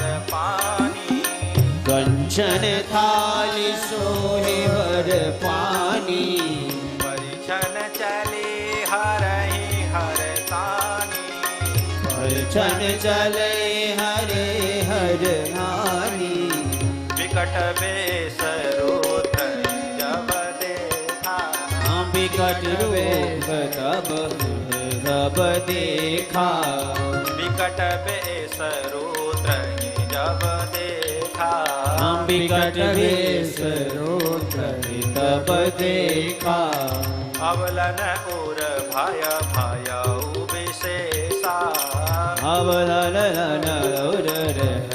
विशेषा, भागी भवन पैठी अति त्रासा, भागी भवन बैठी अति त्रासा, गए महेश जहाँ जनवासा, गए महेश जहाँ जनवासा, गए महेश जहाँ जनवासा, गए महेश जहाँ जनवासा। मैना जी सोने की थाल सजा के लाई है आरती के लिए, और जब आरती के लिए संग सखियों के मंगल गीत गाते हुए आई और दूल्हा जब सामने खड़े हैं और मैना जी ने आरती की थाल जला करके, दीपक जला करके जैसे ही अपना मस्तक उठाया तो एक नाग देवता थाल की ओर बढ़ा के उधर से सुगंध आ रही थी। उसने कहा ये क्या है देखूं तो जब नाग के ऊपर दृष्टि गई तो तुरंत थाली को पटका और भागी भवन पैठी अति त्रासा, अति डर के कारण भागी। सब सखियां भागी मैना जी की। भगवान शिव बोले हो गया परिछन? हाँ हो गया। ऐसे ही होता है कि जब दूल्हा पहली बार ऐसे होते हैं तो परिछन की प्रथा ऐसे ही शुरू हो जाती है। तो आए भगवान शिव को कोई फर्क नहीं पड़ा, वो जनवासी में लौट आए और इधर मैना जी ने अपनी पुत्री को बुला करके बहुत समझाया और बोली मैं ये अपने जीते जी विवाह नहीं होने दूंगी। क्या करोगी तुम? ये शिवगण भूत प्रेत तुम्हारे घर को उजाड़ देंगे, घर जाओ। बोले घर मेरा भले ही बर्बाद हो जाए तो भी नहीं होने दूंगी। घर जाओ अपजस हो जग जीवत विवाह न हो करो, मैं अपने जीते जी विवाह नहीं होने दूंगी। इस प्रकार से फिर नारद जी और सप्तऋषि सब आए, उन्होंने समझाया विधि पूर्वक और समझा करके फिर मैना जी समझी है, कहा कि यही सती हैं। पहले भी इनका विवाह शंकर जी से ही हुआ था और अब इन्होंने सीता जी का रूप धारण कर लेने के कारण से भगवान शिव ने इनको त्याग दिया था और अब ये तुम्हारे घर में आकर इन्होंने जन्म लिया है और फिर पुनः अपने पति को प्राप्त करने के लिए तपस्या की है। इसलिए अब इनको शांत हो जाओ। तो मैना जी शांत हो जाती हैं और मान जाती हैं। ये बात संपूर्ण हिमांचल नगर में फैल जाती है। तत्पश्चात पुनः उत्सव होने लगता है और विवाह की तैयारियां शुरू हो जाती हैं। मंडप सजा हुआ है, भगवान शिव मंडप में आके विराजमान होते हैं। जिस सिंहासन पर भगवान शिव बैठे हैं उस सिंहासन को भगवान ब्रह्मा ने बनाया है और भगवान को भोग लगाकर शिव जी बैठे हैं। फिर पार्वती जी आती हैं, कहते हैं पार्वती जी का श्रृंगार देख करके सभी सुर देवता मोह गए, वर्णन नहीं किए, क्योंकि माता का स्वरूप वर्णन करना पाप है। माता का श्रृंगार वर्णन नहीं किया जा सकता। महाकवि कालिदास जी ने वर्णन किया था तो उनको कुष्ठ हो गया था, तो फिर उन्होंने रघुवंश महाकाव्य का वर्णन किया, तब उनका कुष्ठ ठीक हुआ। इसलिए मां का स्वरूप वर्णन करने का अधिकार पुत्र को नहीं है, इसलिए वर्णन नहीं किया। बैठे हैं शिव अनुशासन गणपति पूजौ शंभु भवानी, को सुनी संशय करे जनि सूर्य अनादि जीव जानी। मुनि की आज्ञा पा करके, जो आचार्य हैं कुल पुरोहित हैं, उनकी आज्ञा पा करके श्री पार्वती जी और भगवान शंकर ने गणेश जी का पूजन किया। अब आप लोग सोच रहे होंगे कि गणेश जी तो अभी पैदा ही नहीं हुए, विवाह अब होगा, गणेश जी तो बाद में पैदा होंगे, तो कैसे ये गणेश जी की पूजा कर रहे हैं। देखिए गणेश पद है, गणेश व्यक्ति का नाम नहीं है, गणेश पद है। जैसे आपके चीफ मिनिस्टर कौन है महाराष्ट्र के? शिंदे, एकनाथ शिंदे। उनके पहले कौन था? उद्धव ठाकरे। उनके पहले तो माने बदलते गए ना, एक तो नहीं रहा। वैसे ही गणेश पद है, खाली नहीं रहता, कोई ना कोई आके बैठ जाता है। पुराणों में इसकी चर्चा ऐसी है। गणेश महापुराण के अनुसार कश्यप अदिति के पुत्र भी महोत्कट जिनका नाम था, वो भी गणेश पद पर बैठे हैं किसी काल में। शिव पार्वती के पुत्र मयूर, ये भी गणेश पद पर किसी काल में बैठ चुके हैं। लिंग पुराण के अनुसार दंडी नामक महर्षि ये भी गणेश पद पर बैठ चुके हैं। राजा त्रिधनवा, हिरण्याक्ष का पुत्र, ये राजा त्रिधनवा भी एक बार गणेश पद पर बैठ चुके हैं। हिरण्याक्ष का पुत्र भी एक बार गणेश पद पर बैठ चुके हैं। स्कंद पुराण के अनुसार शिखंडी नामक शिव गण भी एक बार गणेश पद पर बैठ चुके हैं। और अभी जो गणेश वर्तमान में जो गणेश पद पर बैठे हैं वो शिव पार्वती पुत्र गजानन बैठे हैं गणेश पद पर। इनका नाम है गजानन। गज यस्य आननः सा गजाननः, हाथी का जिसका सर हो उसे गजानन कहते हैं। तो नाम गजानन है, गणेश पद है।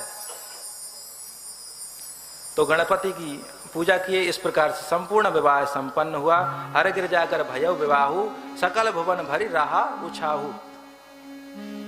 इसके बाद विदाई की बारी आई तो मैना जी ने भगवान शिव के चरण पकड़कर कहा, नाथ उमा मम प्राण समग्रह किंकरी कर्यो, क्षम्यो सकल अपराध अब होई प्रसन्न वर देव। ये अगर कोई गलती कर दे तो क्षमा कर देना, और अपनी गृह किंकरी करेऊ, अपनी दासी बनाना। वाह, अभी तक तो आप घर नहीं बनाए थे, लेकिन अब आपकी पत्नी हो गई है तो पहले गृह बना लेना, घर बना लेना, फिर गृह किंकरी करेऊ। अभी तक अकेले थे तो कोई बात नहीं, अब दो हो गए तो घर बना लेना चाहिए। इस प्रकार से भगवान शिव ने संतुष्ट किया, संतोषजनक बातें कहीं समझाया। इसी प्रकार अपने ससुर को भी समझाया। बहुत प्रकार का दहेज दिया शैलराज हिमालय ने, लेकिन भगवान शिव ने वो दहेज को वहीं लुटा दिया। सभी देवी देवताओं को, इनके पुत्र कंगाल हो चुके थे, ताड़कासुर ने सब छीन लिया था, तो सब वहीं लुटा दिया। इसके बाद केवल पार्वती जी को लेकर शैलराज हिमालय, शंकर जी कैलाश आए हैं। इस प्रकार से कैलाश आए और सब देवता अपने अपने धाम चले गए। शैलराज ने भी सबकी विदाई करी। इस प्रकार से विवाह संपन्न हुआ और कुछ समय विहार करने के बाद इनके पुत्र हुआ एक। शिव पुराण के अनुसार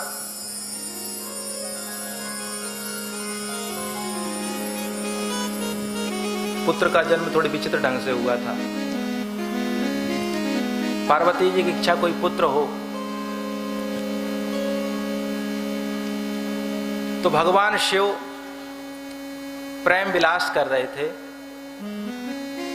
उसी बीच में देवताओं ने आके आवाज लगा दी। भगवान शिव का ध्यान भंग हो गया और भगवान शिव का जो तेज था वो नीचे गिर गया कैलाश पर्वत पर। कैलाश पर्वत पर गिरा तो पार्वती जी से सहन नहीं हुआ और उन्होंने श्राप दिया कि तुमने हमारे प्रेम विहार में विघ्न डाला, इसलिए मैं श्राप देती हूं, आज से कोई भी देवियां तुम्हारी देवांगनाएं गर्भ धारण नहीं करेंगी। ऐसा श्राप दिया। जो पुत्र हो गए वो पहले हो गए, बाद में कोई पुत्र नहीं हुए फिर देवताओं को। पार्वती जी का श्राप। फिर वो तेज कैलाश पर्वत ने धारण किया। कैलाश से वो सहन नहीं हुआ उस तेज का ताप, तो उसने उससे नीचे उतार दिया। हिमालय के पास गए, हिमालय ने गंगा को प्रदान किया। गंगा से धीरे धीरे वो अब कई जगह वो गया है। फिर एक निर्जन स्थान पर पहुंचा और वहां जाकर वो उसने एक बालक का स्वरूप लिया है। तत्पश्चात कृतिकाओं की दृष्टि पड़ी। 6 कृतिकाएं थी, तो 6 ने उठाकर उसका पालन पोषण किया। तो सबके मन में वात्सल्य भाव जागा, तो 6 ने एक साथ दूध पिलाने का मन बनाया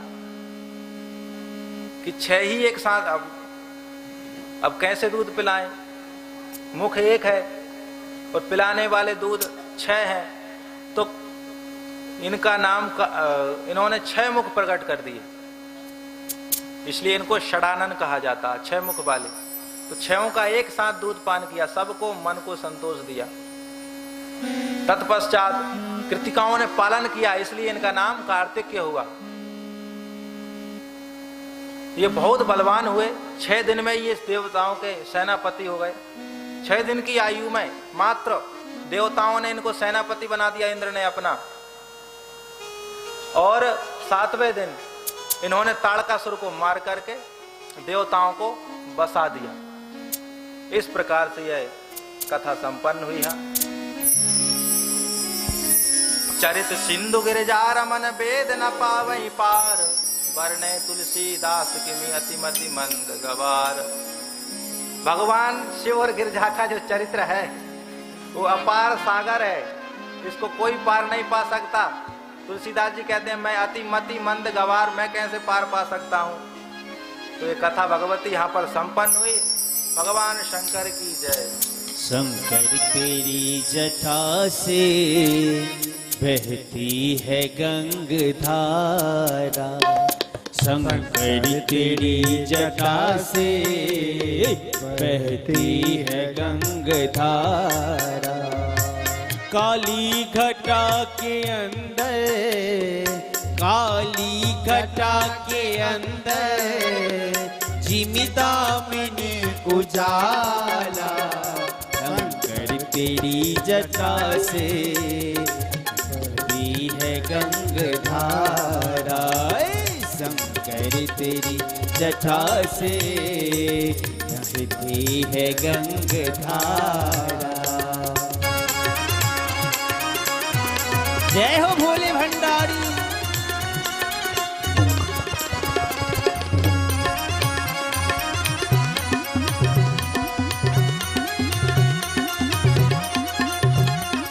गलमुंड माल राजे, शशि भाल पे विराजे। गलमुंड माल राजे, शशि भाल पे विराजे।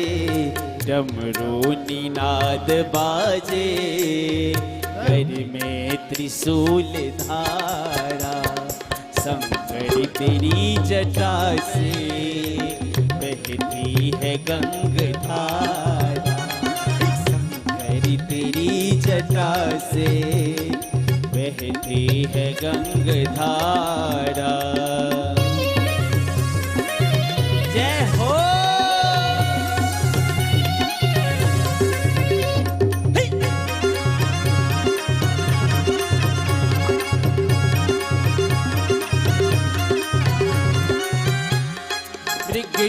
चर्म बसन धारी वृषराज पे सवारी मृग चर्म वसन धारी वृषराज पे सवारी निज भक्त दुख हारी निज भक्त दुख हारी कैलाश में बिहारा शंकर तेरी जटा में बहती है गंगाधारा शंकर तेरी जटा में बहती है गंगाधारा।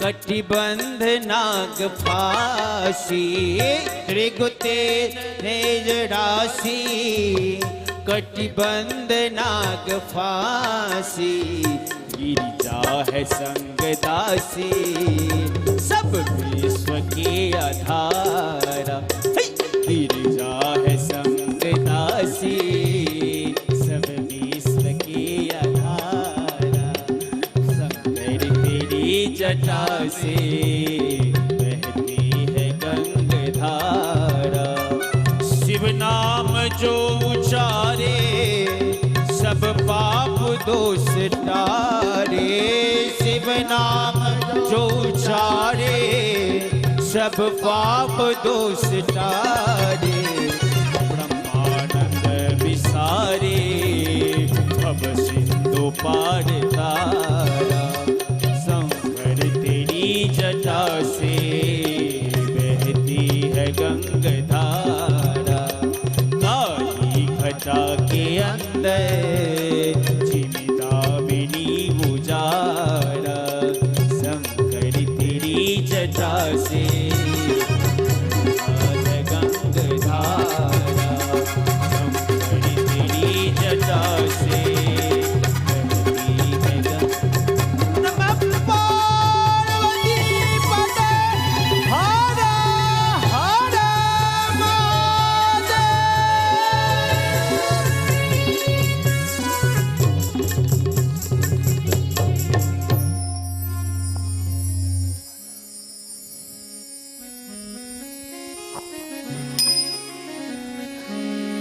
जय सियाराम।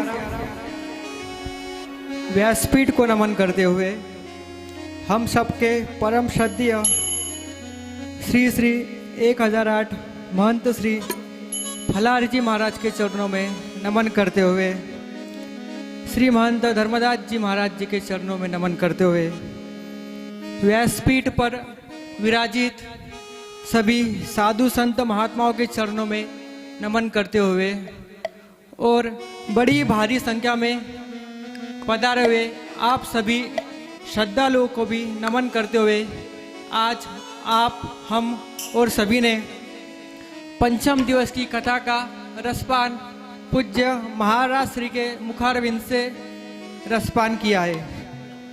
आज के पूजा एवं आरती के यजमान हम सबके लाडले और मेरे काका जी श्रीमान महेंद्र जी जिन्हें हम सभी लोग मुन्ना बाबा खेल के परिचित करते हैं, तो सन्मान्य महेंद्र जी मुन्ना बाबा शर्मा, सन्मान्य निखिल जी भारत भाऊ लाड़के और सन्मान्य अशोक मामा जी रानासरिया वो भी यह पंडाल में उपस्थित है, जो कि अग्रवाल सेवा समिति के अध्यक्ष है। मैं सभी को बड़े ही सम्मान एवं आदर के साथ आप व्यासपीठ के ऊपर पधारे।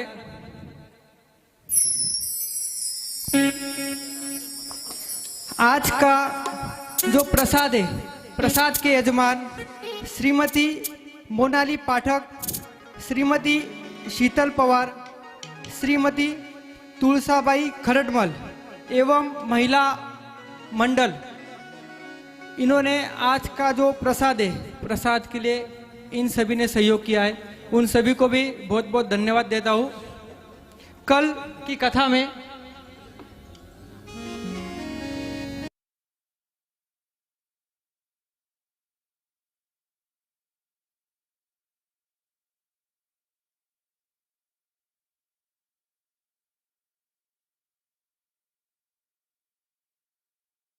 परपदमस्तके त्रैलोक्यव्यापिनी ज्वाला ज्वाला देवी नमोस्तुते।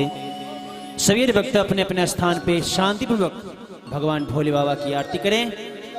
जय शिव ओमकारा मन भज शिव ओमकारा, ब्रह्मा विष्णु सदा शिव भोले भोलेनाथ महादेव, अर्धांगी धारा ओम हर हर हर हर महादेव। एकानन चतुरानन पंचानन राजे, भोले पंचानन राजे।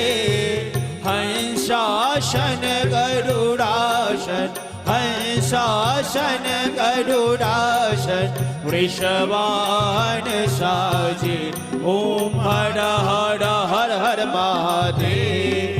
दो भुज चार चतुर भुज, दस भुज यति सोहे, बोले दस भुज यति सोहे।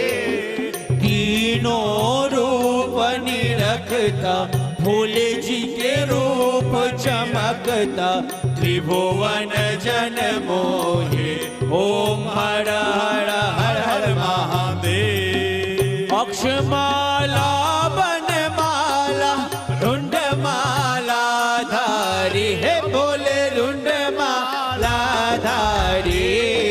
चंदन मृग मदलेपन, चंदन मृग मदलेपन, भाले शुभकारी ओम हर हर हर हर महादेव। श्वेतांबर पीतांबर बाघांबर अंगे, हे भोले बाघांबर अंगे। शनकादिक ब्रह्मादिक इंद्रादिक भूतादिक भूतादिक संगे ओम हर हर हर हर महादेव। कर मध्य सुखमंडल चक्र त्रिशूल धरता, हे भोले डमरू त्रिशूल धरता।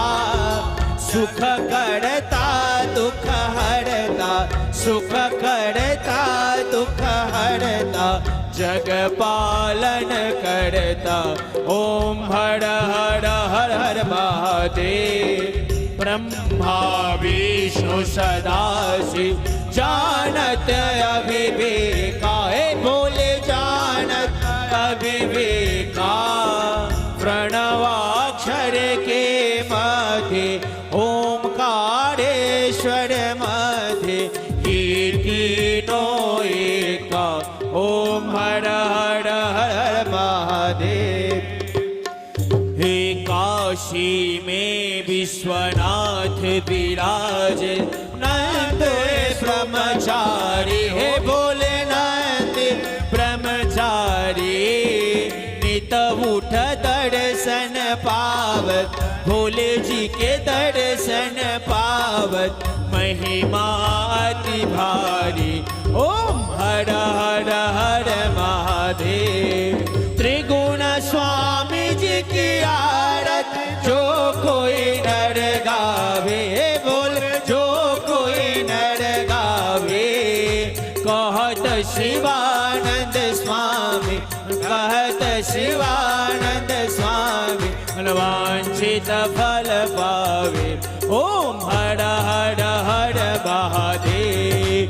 जय शिव ओमकारा मन भज शिव ओमकारा, मन रट शिव ओमकारा। शिव रहते मतवाला, हो शिव पार्वती प्यारा, हो शिव जटा में गंग विराजत शीस पे चंद्र सुशोभित आसन मृगशाला। ओम हर हर हर महादेव, ओम हर हर हर महादेव। त्रिपुर गौरम करुणावतारम संसार सारम भुजगेन्द्रहारम सदा वसन्तं हृदयारविन्दे भवं भवानी सहितं नमामि। त्रिपुर गौरम करुणावतारम संसार सारं भुजगेन्द्रहारं सदा वसन्तं हृदयारविन्दे भवं भवानी सहितं नमामि। आरती कीजे हनुमान जी लाला की, दुष्ट दलन रघुनाथ गला लागे। बल से गिरवर कापे, रोग दोष जाके निकट न जाके। अंजनी पुत्र महाबल दाई, संतन के प्रभु सदा सहाय। देवी रघुनाथ पठाए, गंगा जारी सिया सुदिलाए। लंका से कोट समुद्र सिखाए, जात पवन सुत बारन लाए। आरती कीजे हनुमान जी लाला की, दुष्ट दलन रघुनाथ कलात। लंका जारी असुर संहारे, सिया राम जी के काज समारे। लक्ष्मण मूर्छित परे सकारे, आणि सजीवन प्राण उबार। आरती कीजे हनुमान जी लाला की, दुष्ट दलन रघुनाथ कला की। मैं भी पताल तोड़ी चमकारे, रावण के भुजा उखार। बाएं भुजा असुर दल मारे, दाहिने भुजा संत जन तार। आरती कीजे हनुमान जी लाला की, दुष्ट दलन रघुनाथ सुर नर मुनि आरती उतारे। जय जय जय हनुमान जी उचारे, कंचन थाल कपूर लौचाई। आरती करते अंजना माई, आरती कीजे हनुमान जी लाला की, दुष्ट दलन रघुनाथ कला की। जो हनुमान जी की आरती गावे, बसी वैकुंठ परम पद पावे। जो हनुमान जी की आरती गावे, बसी वैकुंठ परम पद पावे। आरती कीजे हनुमान जी लाला की, दुष्ट दलन रघुनाथ कला की। आरती कीजे हनुमान जी लाला की, दुष्ट दलन रघुनाथ कला की। आरती कीजे हनुमान जी लाला की, दुष्ट दलन रघुनाथ।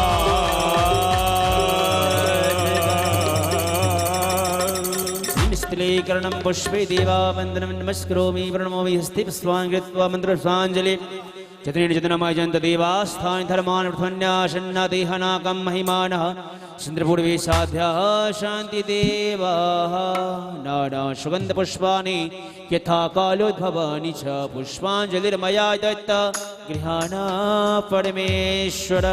धर्म की अधर्म का, प्राणियों में विश्व का, गो माता की, गो भक्तों की, भारत माता की, भारत माता की। नमः पार्वती पतये, हर हर महादेव। समस्त व्यक्त स्नेह स्नेह प्रेम पूर्वक आरती प्रसाद ले अपने अपने घर को जाएंगे। श्री राधे श्री कृष्ण। जय श्री राम। कल